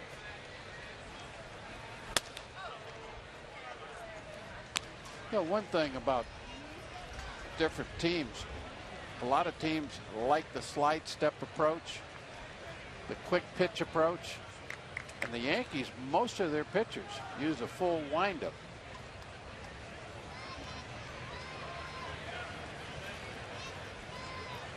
Runner goes. Swung on a miss, and Justin Maxwell down on strikes. No runs a hit, no errors, and 1 man left. The 6th inning for the New York Yankees. We will see Andy Pettitte make his spring training debut. Stick around.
And Andy Pettitte is back a long time between appearances. The last time we saw him was on October 18, 2010. Game 3 of the ALCS against the Texas Rangers. Andy retired at the end of that season, did not pitch last year, decided during spring training to come back, and here he is making his spring training debut. Andy Pettitte, 39 years old, deals, and the ball is fouled back. When he took the mound between innings, he got an ovation from the sellout crowd here at Steinbrenner Field.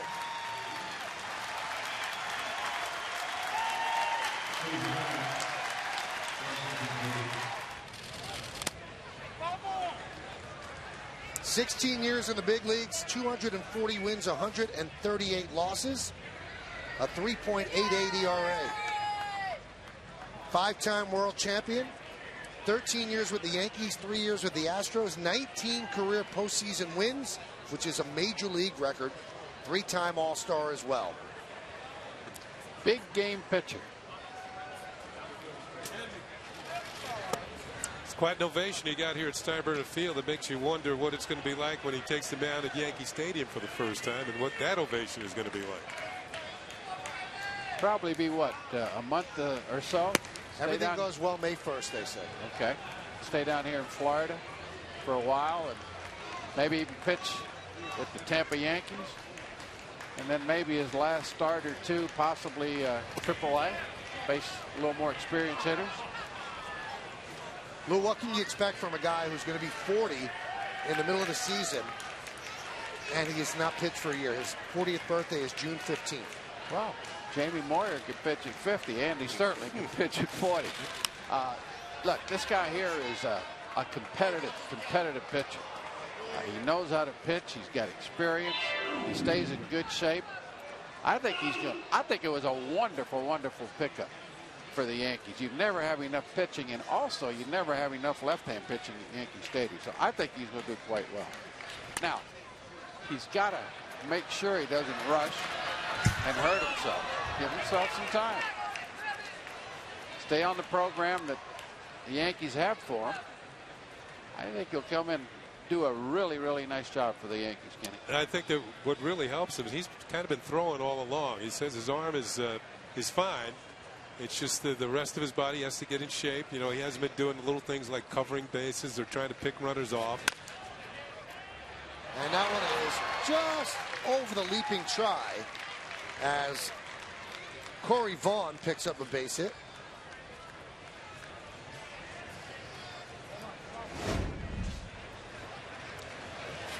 the things you have to do is field your position. That includes covering first base, although right here it comes up a little short. But you notice the veterans don't forget. Instantly, the ball's hit to the right side. He's on his way over to cover first base. Well, you never forget how to ride a bicycle, right?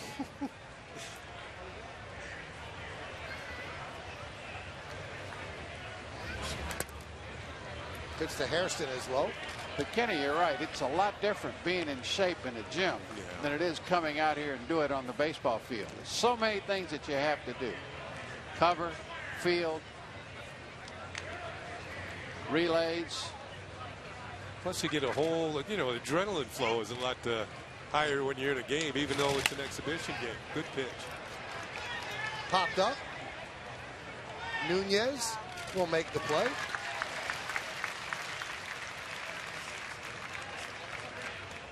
Andy is second in starts within the Yankee organization with 396. Whitey Ford, of course, is first, 203 wins.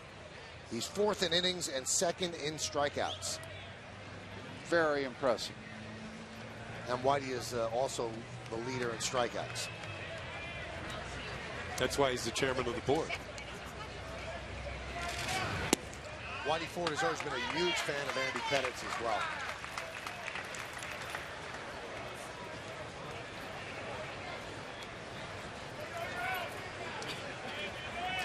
His fastball, talking about Andy's fastball, 86, 87.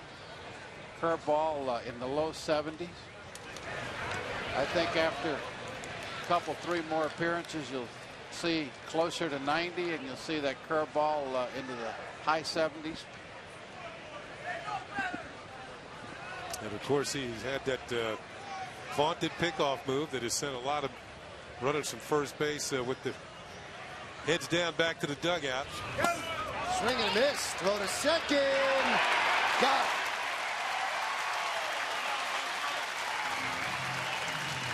So a good throw by Russell Martin. Still in the game because he wanted to catch Andy Pettitte to just get a feel before Andy's called up in May. You can see how the runner at first is kind of leaning back towards the bag, and that inhibited his ability to get a good jump to go to second. And that's Andy Pettitte on the mound. The threat of his pickoff move makes runners shorten their leads or not get a good jump. And in this case, it wasn't a good jump. That's how he stops the running game. Plus, Andy gave him a little bit of a quick step. Ground ball to Hall, and Andy Pettitte completes a scoreless 6th inning. So he's got that one under his belt, and now he will build up the pitch count. Andy Pettitte gets a nice ovation as he comes off the mound. The Yankees hope that's the first inning of many he'll pitch for them this year.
Well, don't miss a great opening weekend tradition at Yankee Stadium on Saturday, April 14th, and Sunday the 15th. The Yankees take on the Angels, and it's calendar weekend. All guests in attendance at either game receive a 2012 Yankees calendar courtesy of Subway. For tickets, log on to Yankees.com, visit the Yankee Stadium ticket window, Yankees clubhouse shops, or you can call Ticketmaster at 877-469-9849. Well, Andy Pettitte has to feel pretty good. Hasn't pitched since Game 3 of the ALCS in 2010. Gets on a mound and can't say he made it look easy, but it didn't seem like it was a struggle. Well, he threw 13 pitches. Hot shot to short, and Tovar can't get there for a base hit.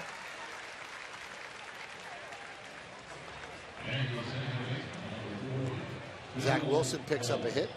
Well, Michael, I would be very pleased if I were Andy.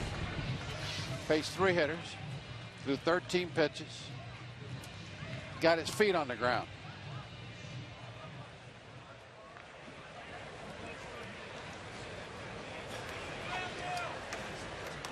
Hey, Hep. Good, how are you? Yeah, we got it later, but there's a JV game, so it's only going to be like a... There's Bill Hall.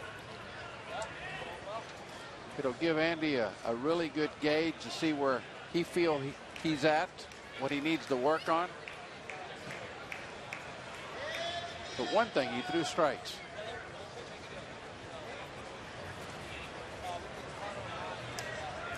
The left-handed pitcher is Mark Cahoon, is in the game for the Mets now.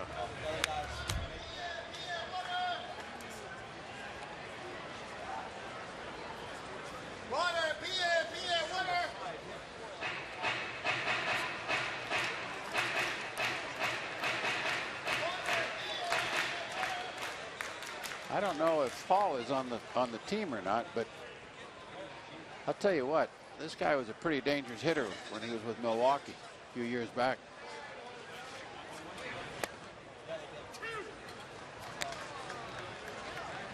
He's come to camp here, Kenny, and played a few positions, trying to show his versatility.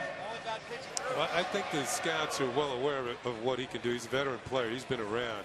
It's just if a team has an opening, Bill Hall will definitely listen to when that phone rings to extend his major league career.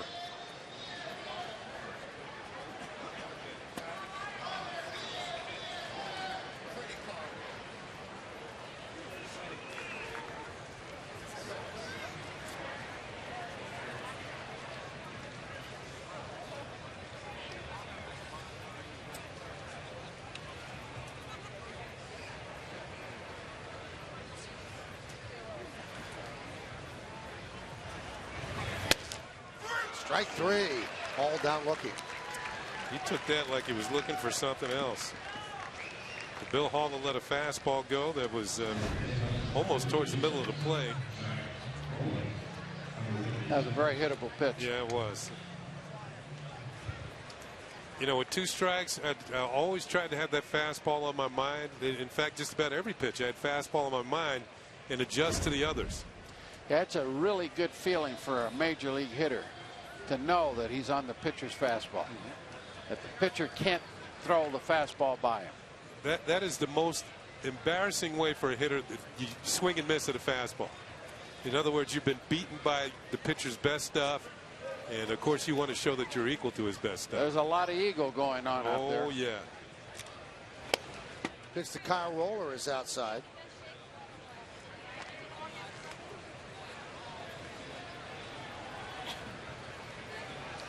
Boy, when we played, Kenny, there were more closed stances. Now you see so many open stances. You know, I think it's so everybody wants to be quick on the inside. They don't want to be beaten on the inside. Although, one thing you can do there, as you start to close your stance when you come to hit, eventually they close their stance anyway. When you open up, maybe it gives you a little better look at the pitcher. But then when you're going to have to close this front foot over here anyway to swing the bat. It takes a little longer to get all that out of the way. And what you really want to do as a hitter, that one is dunked to left field but foul, is get that front foot down as quick as possible. I've always liked slightly closed as opposed to. That's the way open. you hit, if I remember. I hit that way, but in the era that I played, most of the hitters hit with a slightly closed stance. Now I try to play golf with a little open stance, and I have a little problem with it. Nothing in a lesson can't fix, Lou. I need a lot of lessons, Kenny.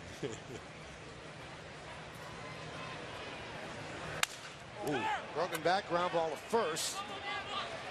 Lucas takes it to first for the second out as Wilson moves to second. On a cold day, that would hurt. Now, guys, you both played very well in baseball where the ball was moving. In golf, it's sitting there. What's more frustrating, golf or baseball? Well, golf is a very frustrating game. Yeah. And you start thinking. You have so much. When you hit a bad shot, you start thinking, well, what am I doing? Now you start fiddling around with your feet a little bit, fiddling around with the grip, and before you know it, the ball's out of bounds. And there are no foul balls in golf. Another thing, though, Lou, we weren't trying to feed our families playing golf. Exactly. They would have starved. No question. There's a balk there by Cahoon. But Singleton, I hear you're a pretty good golfer, though. You know, some days. Sources tell me that the other day you shot a 77, Kenny. Was that miniature golf or the real deal? That was the real deal.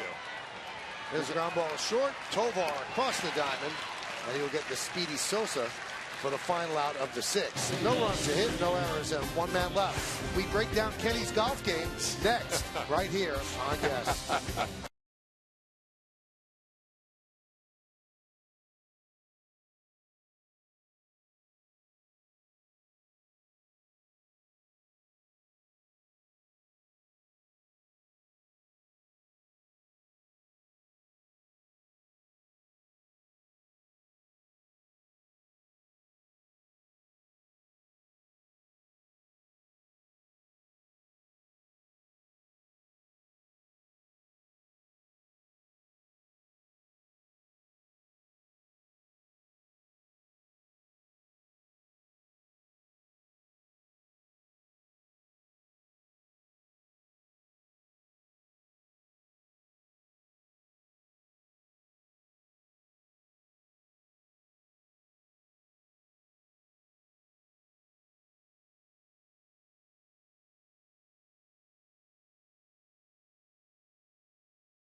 We go to the seventh inning here at Steinbrenner Field, the final spring training game for both teams, and it's a tough day for the clubhouse guys. The Kakuza brothers, everybody ships the stuff home. The Yankees are obviously opening on the road, but the stuff that they've lived with here in spring training that has to go back home, that'll be shipped to Yankee Stadium, and it is a big moving day, the final spring training game each and every year. And no one does a better job than Robbie and Luke Kakuza. At least they paid me to say that, Lou. They do a good job. They really do.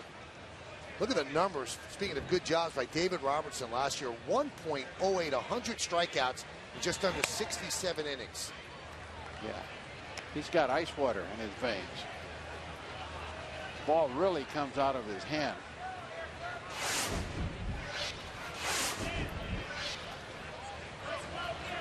Wilfredo Tovar hits one deep to left field. And that's going to be over the head of Flores and go to the wall. Tovar thinks about third, but he'll stop there at second with a double.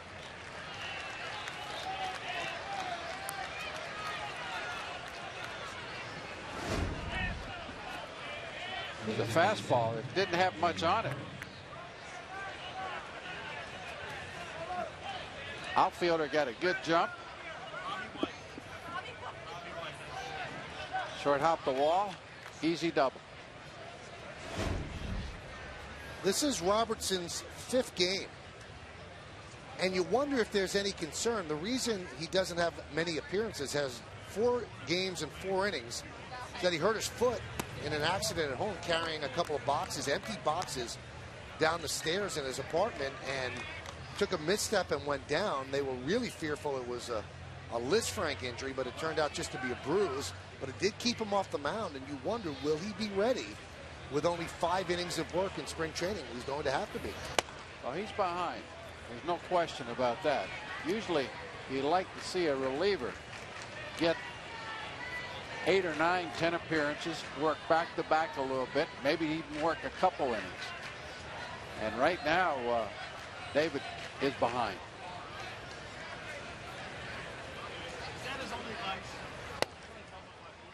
There's a strike.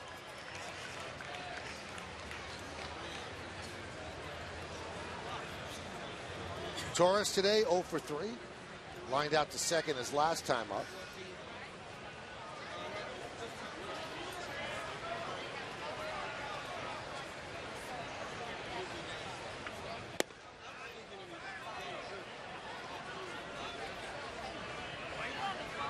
While everybody else is just about through with spring training, for him, statistically at least, it's not even the middle of spring training yet. Yeah, he's 4 or 5 appearances short.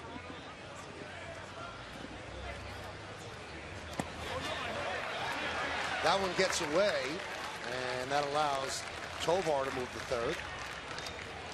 And you can tell he's kind of all over the place with his breaking ball. His fastball, not really the command that we've seen in the past, where he's been able to dot outside corners with something on it.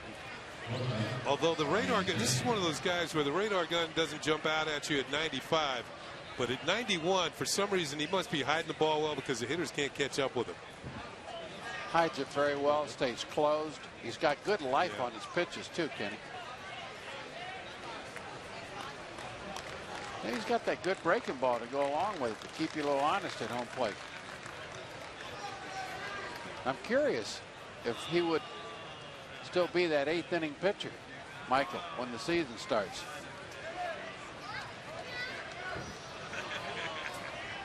Forsythe is pinch running for Torres. Yeah, they might start him slower in less stressful situations. They do have Soriano. Maybe they have Soriano pitch the 8th. And we'll find out starting on Friday. Remember, all of our coverage starts at 2 as the Yankees and the Rays open their season at the Trop in St. Pete.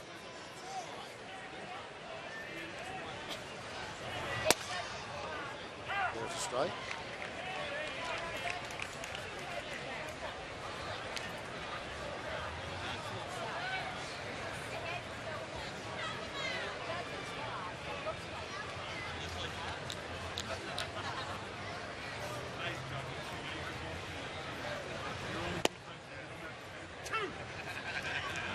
I had Cedeno over with the Cubs.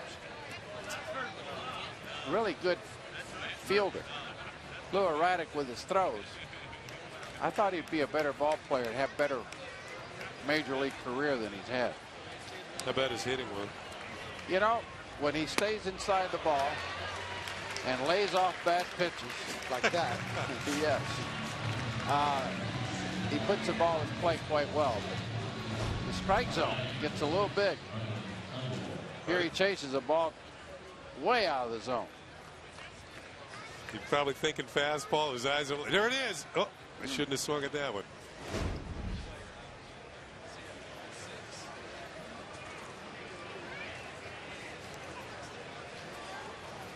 And that'll bring up Sandoval.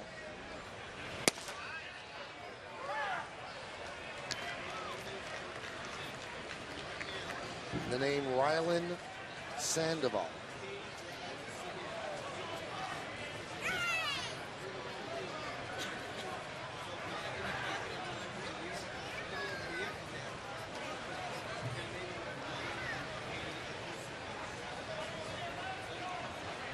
Mets lead the Yankees 3-1.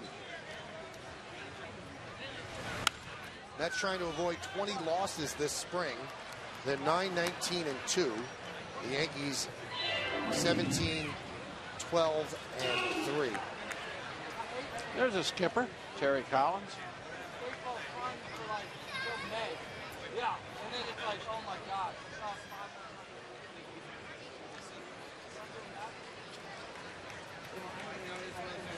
Swing and a miss. Oh, this young man was a little tardy.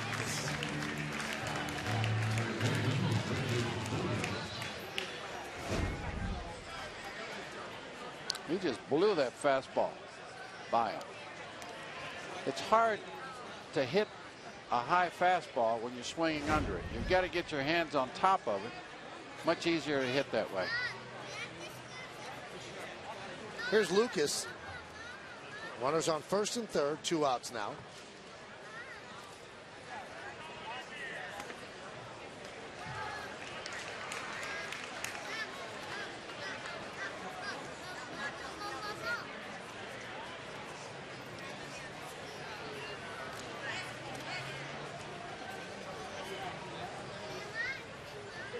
I talked about Friday's game, and the broadcast crew is going to be Lou Piniella and David Cohn, and I'll be there.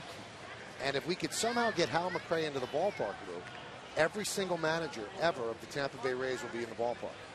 Joe Madden, Larry Rothschild was the first manager, McRae, and then you. Pretty interesting. We got to get Hal there. I'll follow him. He lives in Bradenton. Not too far. Be historic. By far, Joe Madden's had the most success. He's had the best players. He's had the best players, and he's had to.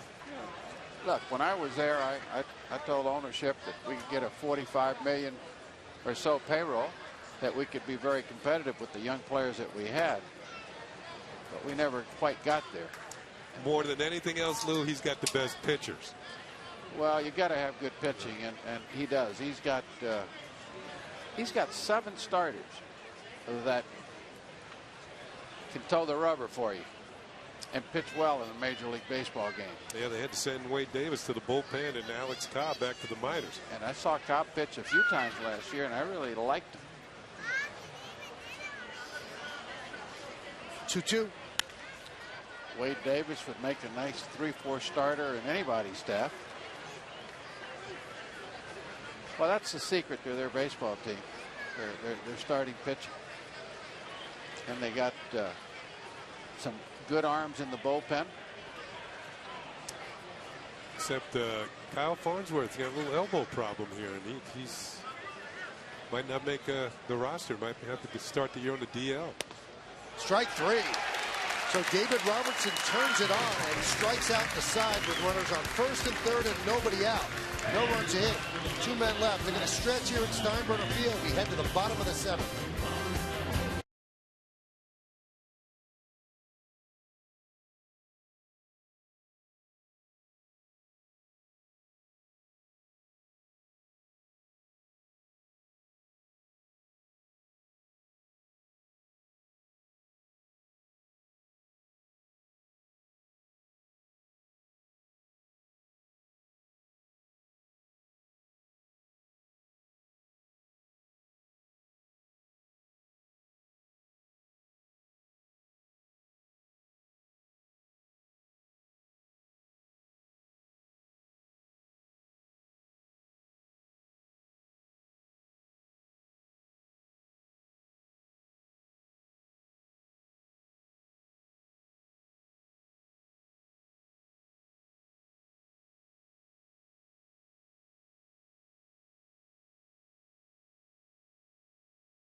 The Mets 3 runs on 6 hits with 1 error. The Yankees won 5-0. Freddie Garcia went 4 2/3, 4 hits, 1 of them a 3-run home run off the bat of Ike Davis. 2 walks, 4 strikeouts. Andy Pettitte made his spring training debut. 1 strong inning, 13 pitches, 1 hit, did not allow a run. And as I mentioned, Ike Davis with that 3-run home run, and that has held up so far. It came in the third. All the scoring came in the third. As we go to the bottom of the 7th, Mets lead 3-1. They have a new pitcher. It's Eric Bolak.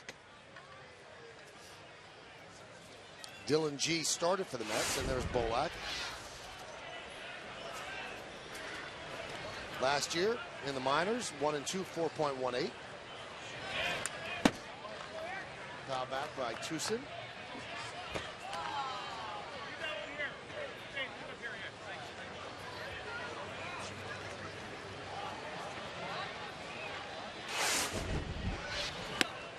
Pitch is high.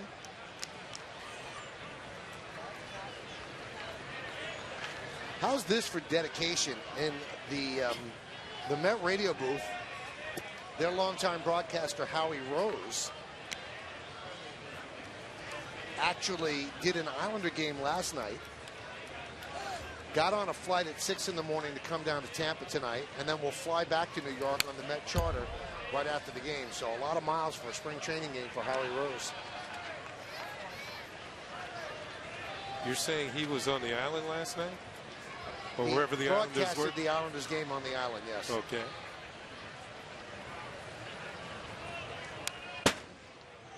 Loud foul ball.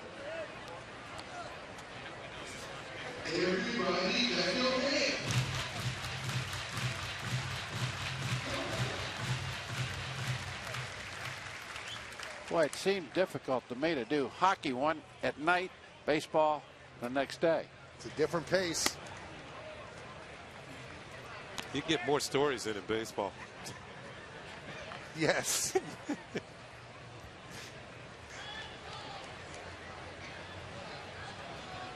And the 3-2. Tucson walks. And that'll bring up Cervelli. And only recently, in the last few years or so, you get more international names in baseball. But that's been the case in hockey for years now. Not everybody's named Smith in hockey, you know? Well, we've got our Tampa Bay Lightning here in Tampa. How'd they do this year, Lou? They're in danger of missing the playoffs. And just about every team in hockey makes the playoffs. Speaking of which, now with the extra teams in the major leagues now, making up to 10 now. I like the idea that 2 more teams have an opportunity to get in. If only briefly. Yeah, it's a tough situation being the wild card team, but at least you're in and you've got a chance.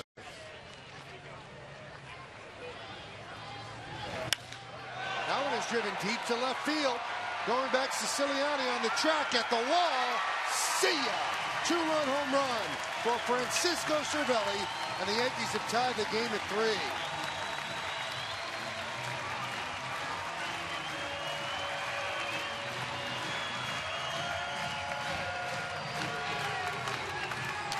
That one definitely had the sound when he hit it. Well, Cervelli, he just jumped on a high fastball. Cisco Kid. That's about letter high. Yeah, that's headed for Lake Steinbrenner out there in left field beyond the fence.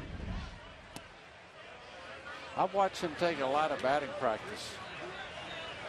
He loves that fastball. Ooh, we like that one.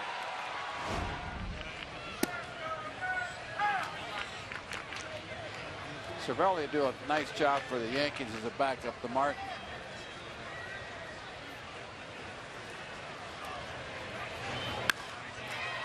Flores skies one to left field for the first out. Pitchers like throwing to Cervelli. He's gives him a good low target. He's got a good arm defensively, can help hold back the opposing base stealers.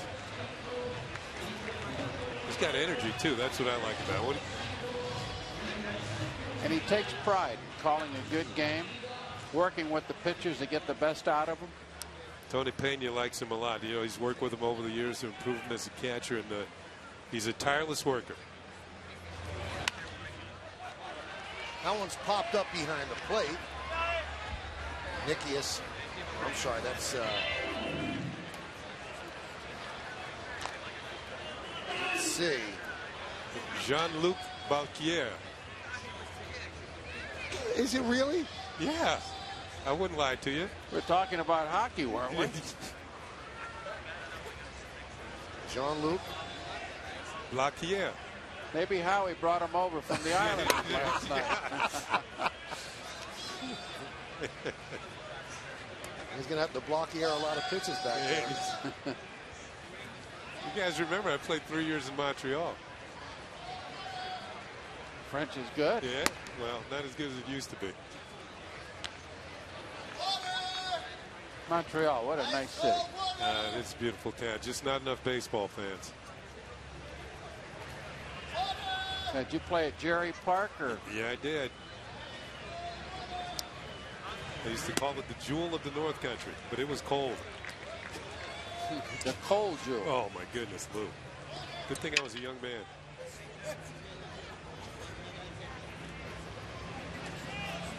Count 2-2 on Kelvin Castro.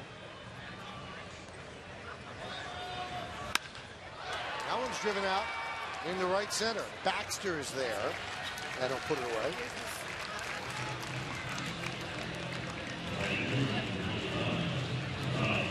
Three hard hit balls in center.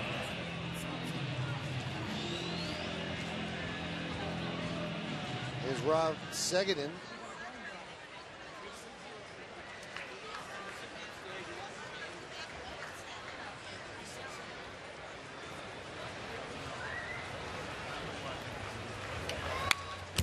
Foul back. You know, one thing you notice, these young kids, they jump on that fastball. They didn't come over here to walk. Is that what you're saying? Exactly. They could just walk back down to the street down to the minor league camp. Thou shalt not pass.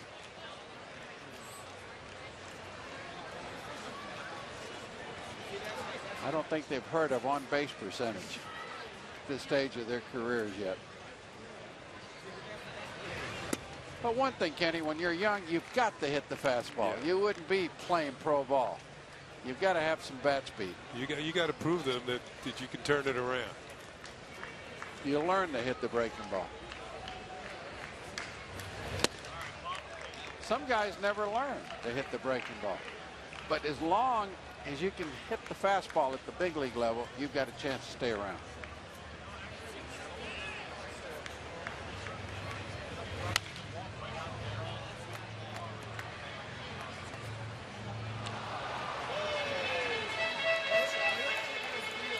What's the old saying that the spring training kid get off to a great start, and he right home and goes, "Mom, I'm coming back." They started throwing breaking balls.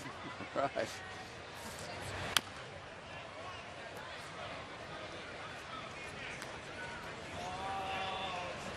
Yeah, in high school and college, you don't get the type of breaking stuff that you get up here at the pro level. Swing and a miss. There's a breaking ball as Segedin goes down on strikes. But the Yankees have tied the score. 2 runs on 1 hit. And that 1 hit off the bat of Francisco Cervelli. A 2-run blast. Ties the game at 3 as we head to the 8th.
Corey Wade on the mound for the Yankees as we go to the 8th inning, tied at 3.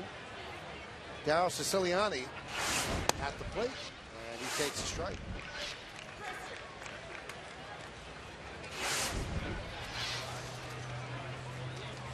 He has struggled in spring training, had a great year last year with the Yanks.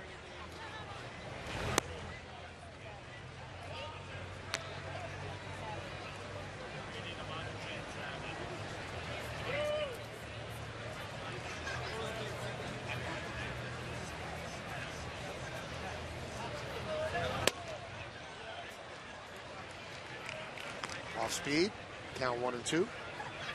Corey's more of a finesse type pitcher. Sometimes it takes that type of pitcher a little longer in the spring to get ready. Changeup's his best pitch. Sells it well with his delivery. You can see he starts with somewhat of a closed stance, so he's thrown across his body, which helps him sell the changeup a little bit more. Grounded to first. Roller. Can now make the exchange to Corey Wade. So Ciciliani will reach. I think that's an E1. This is a catchable ball. And Wade gets over there fine. He's way ahead of the runner, but he doesn't catch the ball. I mean, that's about chest high with the flip. And he drops it.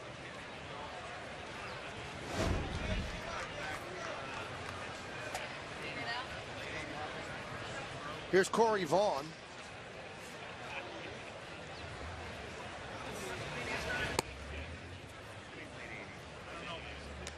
Kenny and Lou, our followers on Twitter, just updated me that the Islanders were in New Jersey last night. Oh, okay. All right.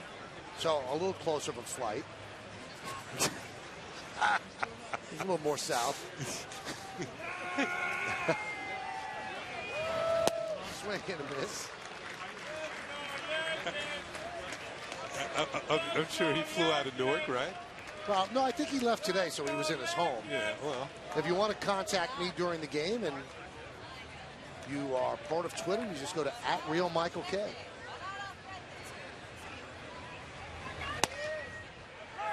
And yes, we're working on getting Lou and Kenny and O'Neill on Twitter. Flaherty is rejoined. Yeah, I saw that the other day. Flaherty has rejoined? Mm-hmm. Now, wouldn't it have been better for him to stay in New Jersey, near Newark, and get on a plane this morning, as you said, rather than go home and get up at, what, 4 o'clock in the morning? You would think so. Yeah. We'll bring Howie in the booth next inning to explain his itinerary. So Vaughn with a single to center field. First and second, nobody out.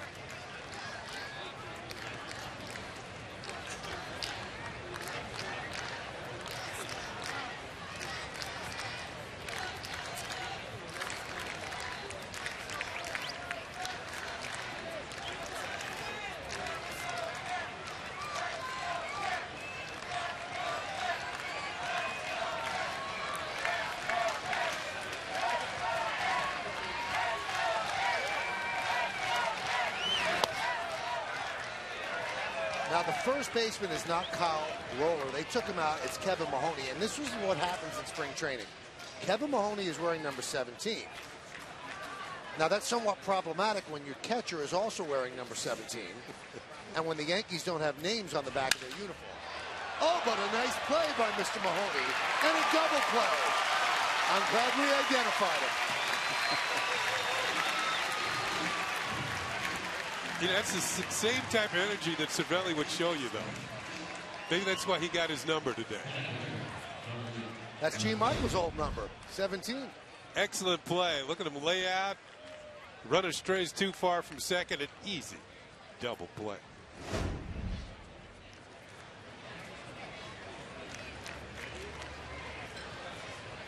And here's Jean-Luc Lacquiere. There's a strike.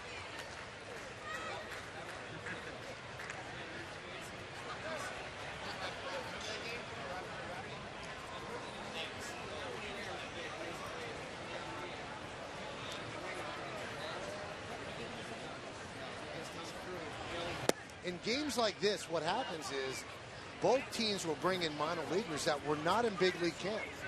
This could be the first time you see them. They're issued numbers that they have on the minor league side that obviously wouldn't be issued on the major league side. Might also be the last time you see him. High fly ball, left field. We believe that's Ramon Flores. He makes the play, and that will do it. No runs to hit. 1 earned, 1 man left. Go to the bottom of the 8th. Yankees and the Mets tied at 3.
Monday night, WB Mason presents the Joe Girardi Show. It's back for a new season. Every week, the skipper breaks down the state of the Yankees, plus a look at the upcoming series. And Joe will answer your questions submitted via Twitter. The Joe Girardi Show premieres Monday at 11, only on Yes. Well, I'm going to have to open up a Twitter account. Absolutely. Everybody's calling for it. Get Lou on Twitter. I doubt that. New pitcher for the Mets is Angel Kwan.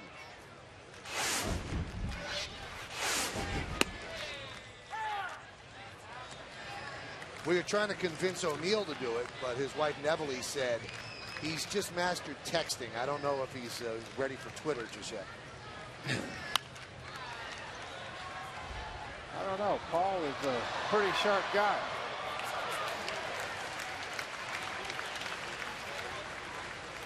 Jose Mojica at the plate.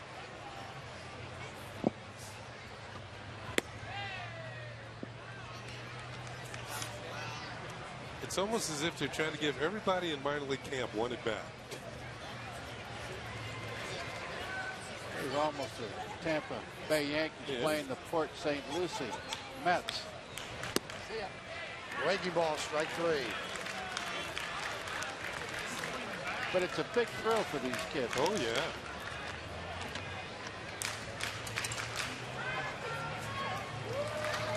And just because you're in the minors for a long time, you shouldn't give up your dream. Lou, you toiled in the minors for 6 years, right? 6 long years. Started in D-ball, Selma, Alabama. Played 3 years of AAA baseball. Yeah. He's just signaling to Terry Collins, let's do 8. The Mets are the ones that have to get on a flight. Yeah, you don't give up your dream, though, Mike. You give yourself every opportunity, and you keep trying to improve.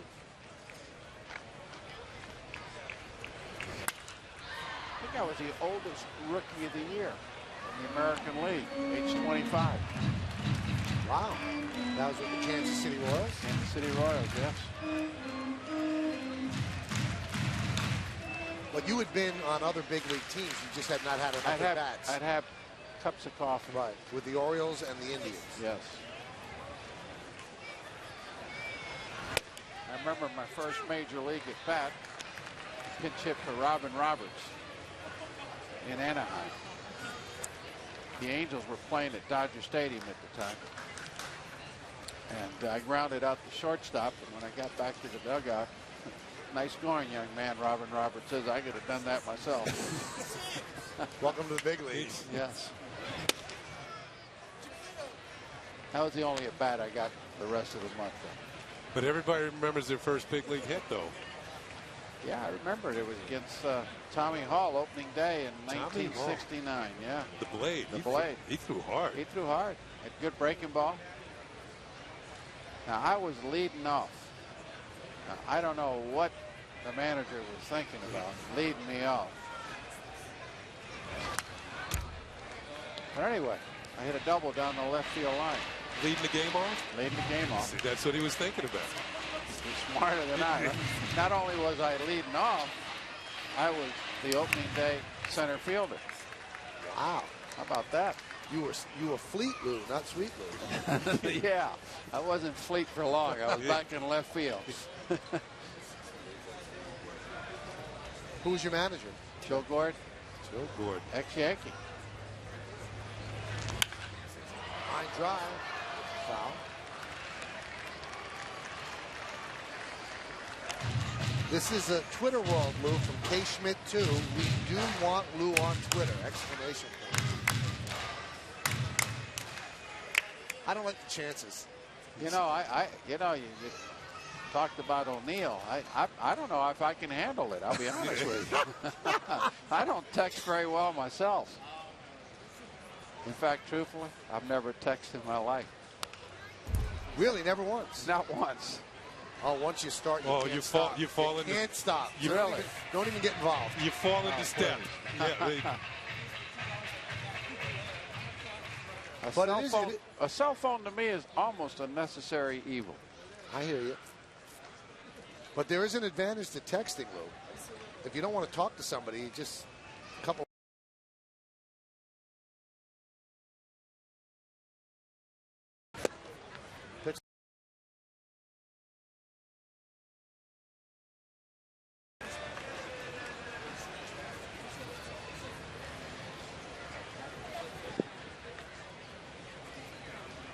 Yeah, my wife's been trying to get me to catch up to the times a little bit.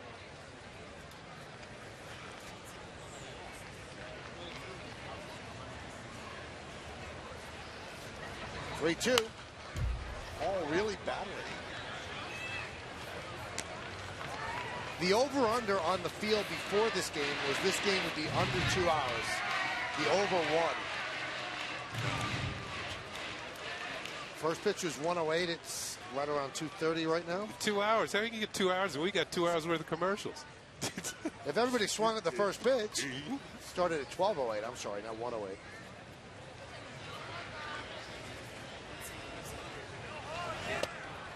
Bill Hall works a walk. It's going to end up being a 3-hour ball game. Yep. Don't they all? I get a kick out of Major League Baseball trying to speed these games up a minute here, a minute there. Was it a few years ago? Wasn't Frank Robinson head of speeding the games up? I'd get more calls from Frank on trying to. Lou, we got to pick up 5 or 6 minutes on. I said, look, it's Wrigley Field. It's kind of tough, Frank. He says, huh? Well, have your pitcher out there ready. Have your reliever come into the ball game as soon as the umpire calls them in. Have your batter stay in the batter's box. Should have told Frank we have lights now at Wrigley.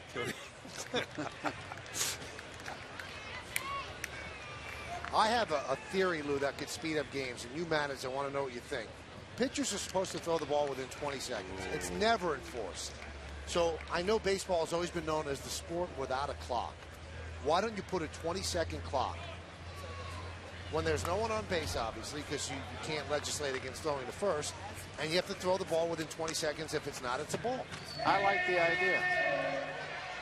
A lot of free time.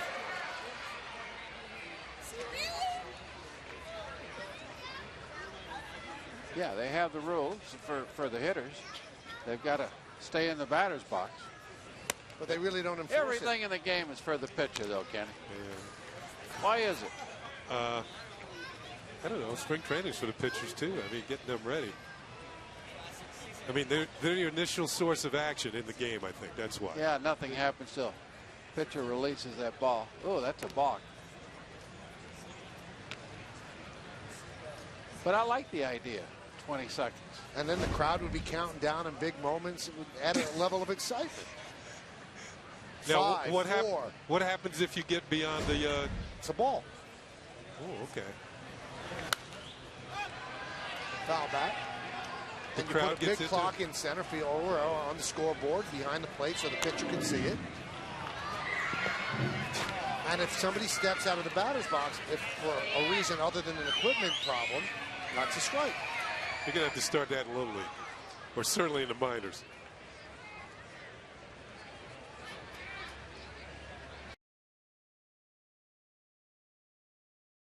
Base? Yes, you couldn't do it with anybody on base because the guys got to think their way through it. Yeah.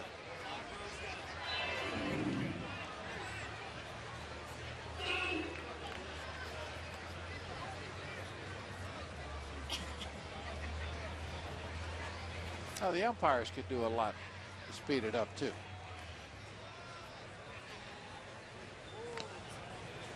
Well, a lot of it is a theatrical nature as well. Guys come to the plate, they have music playing, they take their time, they adjust the batting glove and all that. If they just walked right into the batter's box and didn't wait for the song to end, that would speed things up as well. Remember Mike Hargrove, how long it took him in between pitches? The human rain delay. Kevin Mahoney lines on the right field, moving a runner to third. So a big day for Mahoney. His first major league hit.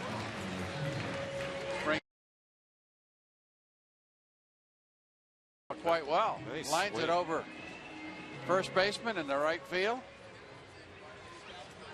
Nice swing. Yeah, he kept his hands above the ball. Kept his front shoulder in.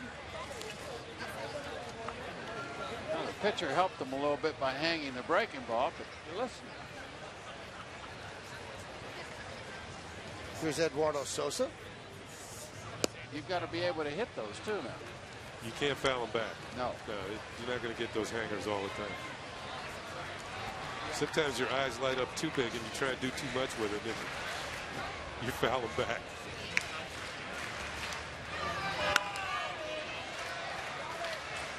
You know, when I played, I was strictly a guess hitter. I guessed either location or pitch. And what frustrated me the most is when I guessed right with the pitcher and he'd bounce it for a ball. You had him set up just the way you wanted it. And the guy just couldn't execute.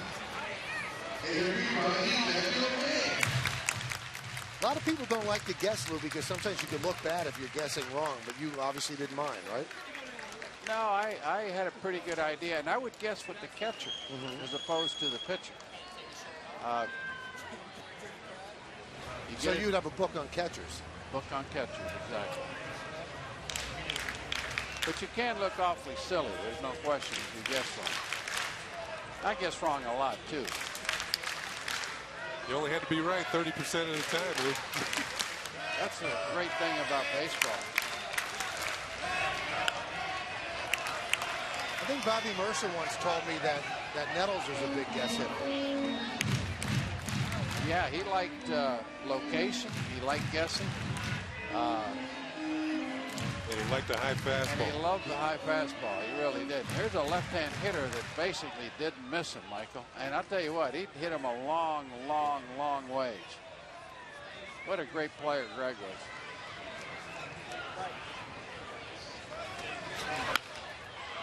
That could be a double play, but it's booted. Everybody's safe, and the Yankees take the lead 4-3. So Tovar boots the ground ball, thinking double play before the ball got to him. No, it's Munoz. They brought in another shortstop, so I don't want to give Tovar an error. Well, this ball was hit perfectly to hit into a double play. Danny Munoz.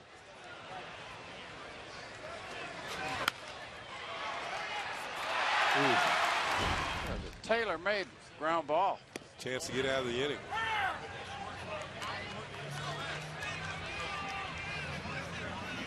This type of situations, I don't like to see infielders get down on one knee to field the ball, Kenny. What he's doing is he's trying to make it almost too cute. You know, just go after it the way you normally do.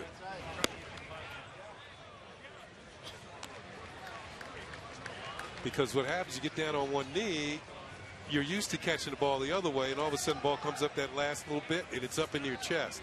That's exactly what happened there.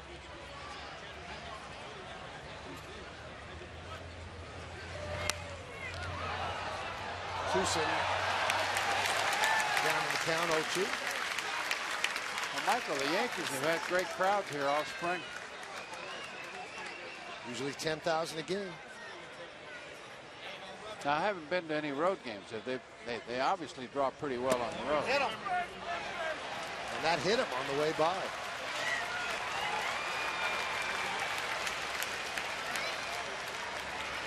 Well, they had a rare sellout yesterday in Port St. Lucie. I see that. Had 7,600 or so people. Biggest crowd they've had all spring. Hey, what the weather has cooperated this spring. It's been phenomenal. There hasn't been a rain out, has it? No. How about that?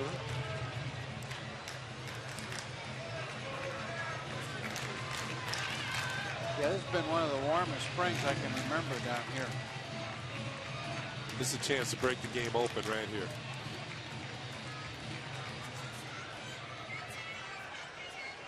The Yankees are sending up number 41. We do not have him on a list. This is where Cervelli would be batting. So we'll find out who he is. And for some strange reason, Terry Collins taking the baseball to extend the game. Yankees lead 4-3. Bases loaded, 1 out. You stay right here.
New Met pitcher is John Church. Yankees lead 4-3, bases loaded, 1 out. The pinch hitter is Hector Rabago.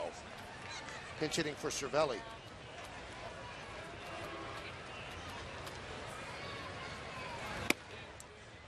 Terry Collins going for some divine intervention here with the bases loaded. Brings in Church.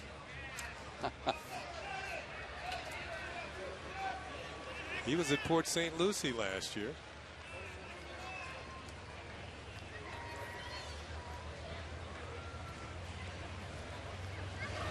Foul back.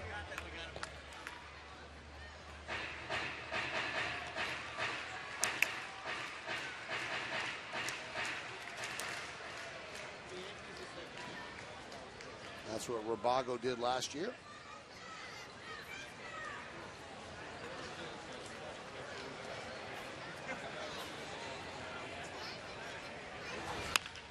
Line drive, they base it. 2 runs will score. A 2-run single for Robago. And the Yankees now lead 6-3.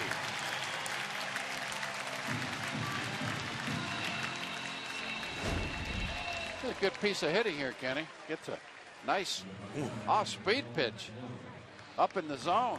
Lines it into the corner in left field. Tell you what, you're up there, the pitcher's in trouble with the bat, and puts a smile on the young man's face. It was worth the trip down Dale Mabry to come over here today, get up with the bases loaded. Maybe you're only at bat of the game and you come through. Big thrill. You know, you're watching some of the locations where these youngsters have played. You saw Robago played at Tampa. You know, when I was in the minor leagues, I only wanted to play in a town for 1 year and move up the ladder. Or even then, maybe get moved up during the course of the season. I remember I was in A-ball and got moved to AAA for the last month, and pitchers were definitely ahead of me. They knew what they were doing. I felt that was the only time I was really over my head as far as facing pitching. Flores wraps one foul. In the minor leagues. So you had the combination of pitchers that were on the way up to the big leagues and pitchers that were on the way down from the big leagues. And they knew how to pitch. Yeah, I think I hit 5 home runs that month, but I only hit over 200. And the next year they sent me to Double-A, which I had skipped. And I was ready for Double-A the next year. This is all in the Mets organization. Now, where was it Williamsport? No, the Double-A was, at that time, was in Memphis in the Texas League. It was a long time ago. It was hot. Well, my cousin played in Memphis, I think, also. Or no, he played in Jackson. Good. Dave Magadan. Dave Magadan, yeah. He played Double-A ball with the Mets, I think, with Jackson, Mississippi. What's interesting now, you see these kids in A-ball, and they're playing in this facility, which is a beautiful facility. I'm sure you said you started in D-ball in Selma. I'm sure that it wasn't this sort of facility. No, it wasn't.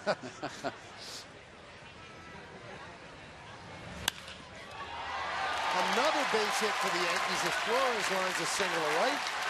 The throw home is not in time, as the Yankees now lead 7-3.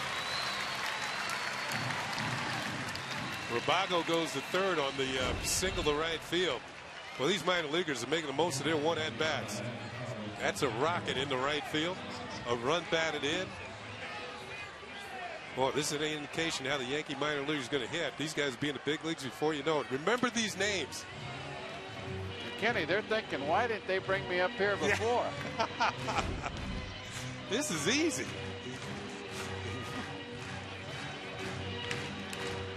So Dan Warthen, the pitching coach, goes out and talks with Church.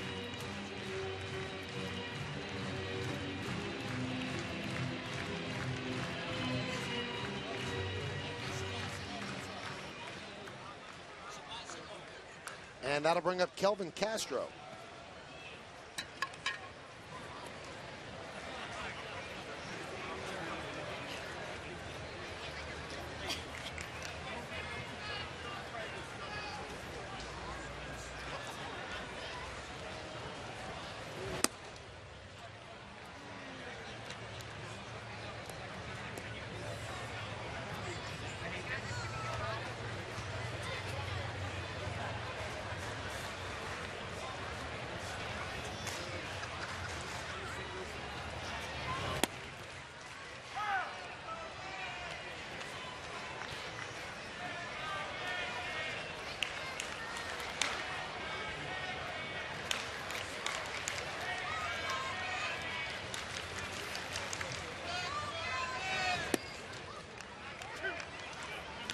Church finally got a breaking ball over.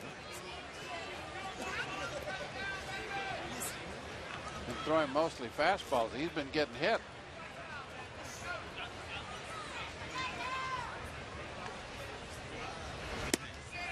He has not had great control, so you could say there's been a separation of church and plate.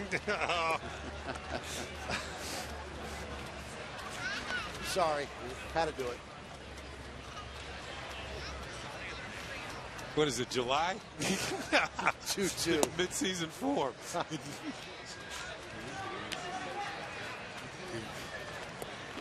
All right, the tweeters will get busy right now.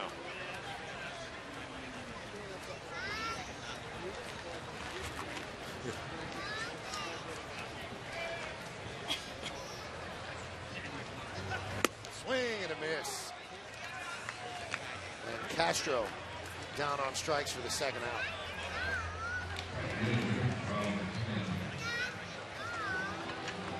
Well, the Yankees have batted around here in the 8th inning. If there's any way you want to break open a tight ball game, it's the bottom of the 8th as the home team. The other team only has one more chance to win the game. Rob Segedin takes a pitch outside. Well, offensively, it's a good way to finish up spring training. Put up 6 runs in the 7th and 8th innings.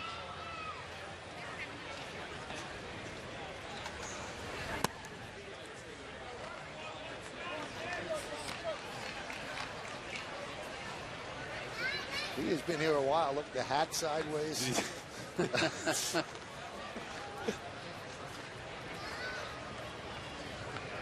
Look like Jimmy Leland a little bit. A little bit, or Hunts Hall. That's it.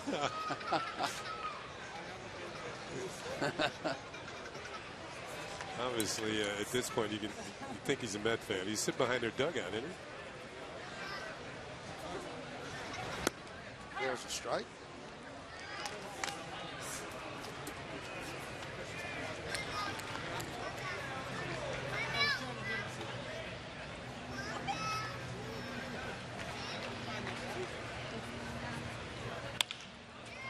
Ground ball to third. Booted. Everybody safe. And the 8th run scores.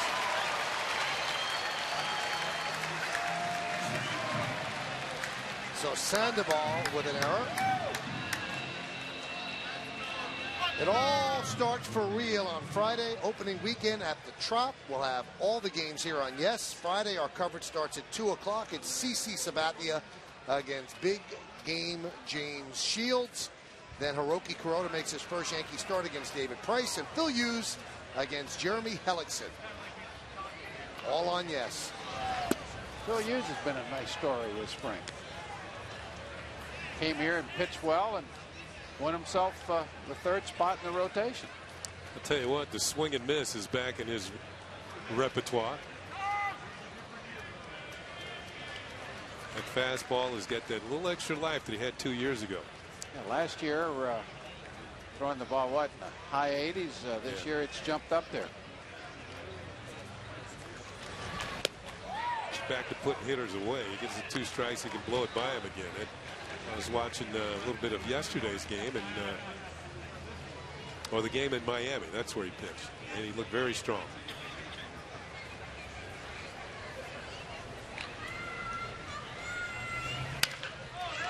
Slow ground ball short. Muno gets another chance, throws to first, and that'll do it. The inning is over. But the Yankees score 5 runs to take an 8-3 lead. We're in George M. Steinbrenner Field now on Friday, Tropicana Field, and it will count.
Well, in the 6th inning, a new beginning for an old friend, Andy Pettit. Back on the mound here at Steinbrenner Field, his first appearance of the spring.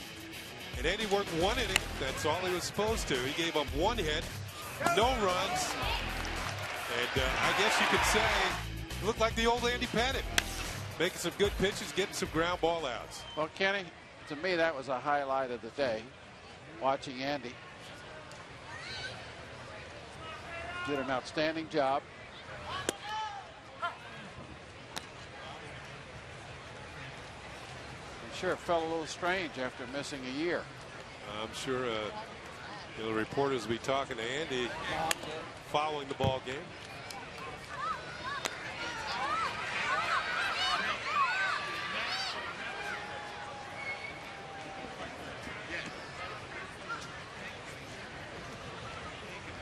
Getting David Robertson some work was important too. Yeah.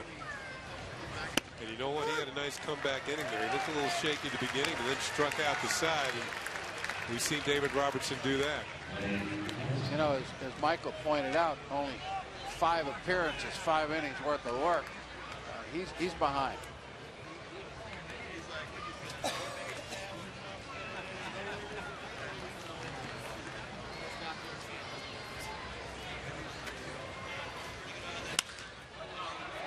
Fly ball, left center. And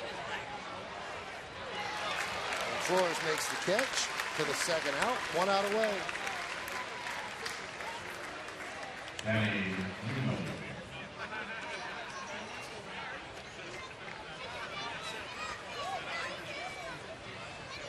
I'm going to tell you something that's shocking.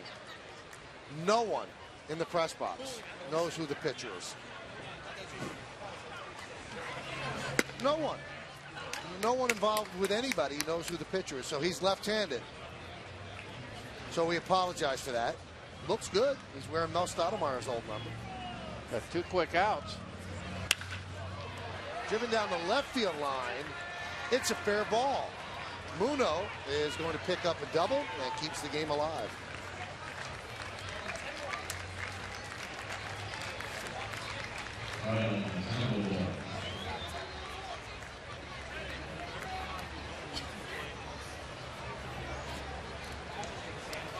Well, I hope you gentlemen enjoy your opening series down at over at the Trop across the causeway. And Michael, I'll see you in at Camden Yards in Baltimore. Monday, Tuesday, and Wednesday against the O's. Kenny, that'll be a nice homecoming for you. Yeah, well, I've been down here quite a bit this spring. I enjoy it. It's beautiful down here. See, they're home games for you, Lou, and home games for me in Baltimore. Yeah, I look forward to going to the Trop. I really do. It's clearly, yes, trying to cut down on travel expense. Lou drives to the ballpark. Kenny drives to the ballpark. Yeah, with the price of gasoline, though, Michael.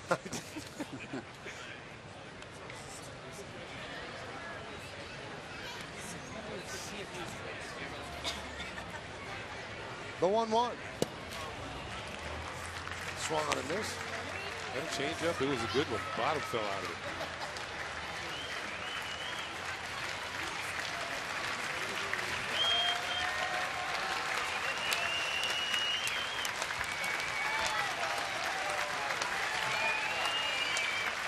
The 1-2. Just missed. Boy, you got to give Chad Fairchild credit behind the plate. It's just off the plate, and he's calling it as it should be called. Yeah, I think if I were an umpire, I think I'd have rung him up on that one. I'll tell you the truth. Yeah. Close enough.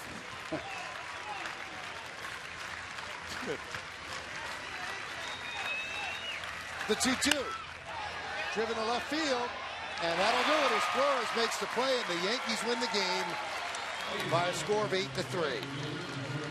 So the Yankees will finish spring training with an 18-12-3 record, and the Mets are 9-20-2. Spring training is over for both teams. The Mets go home. They'll open tomorrow at Citi Field against Atlanta. The Yankees will work out at Tropicana Field tomorrow and open up against the Rays on Friday. That game will be on, yes, at 2. 8-9-1, beating 3-8-3. Wade the win, Kwan the loss. Davis a 3-run home run. Pettit made his spring training debut. He pitched 1 scoreless inning through 13 pitches. Freddie Garcia, 4 2/3, 4 hits, 3 runs, all on a home run by Ag Davis, 2 walks, and 4 strikeouts. Well, that's going to do it from here at George M. Steinbrenner Field. Special thanks to Robin Moore, Josh Isaac, Mike Medvin, Joey Chavo, Bill Bolin, and John Moore, our Vice President of Operations, Ed Delaney, our Supervising Producer, Woody Fryman, and the Executive Producer of the Yes Network is Mr. John J. Filippelli. Join us again Friday for Yankees baseball as the Bombers take on the Rays. Opening day from St. Petersburg, Florida. Coverage begins at 2 p.m. on Yes. Once again, the final score, Yankees 8, Mets 3. For Ken Singleton and Lou Piniella, I'm Michael Kay saying see ya from Steinbrenner Field in Tampa, Florida. Have a good one, everybody. So long. We'll see you next time on Friday for Real Baseball.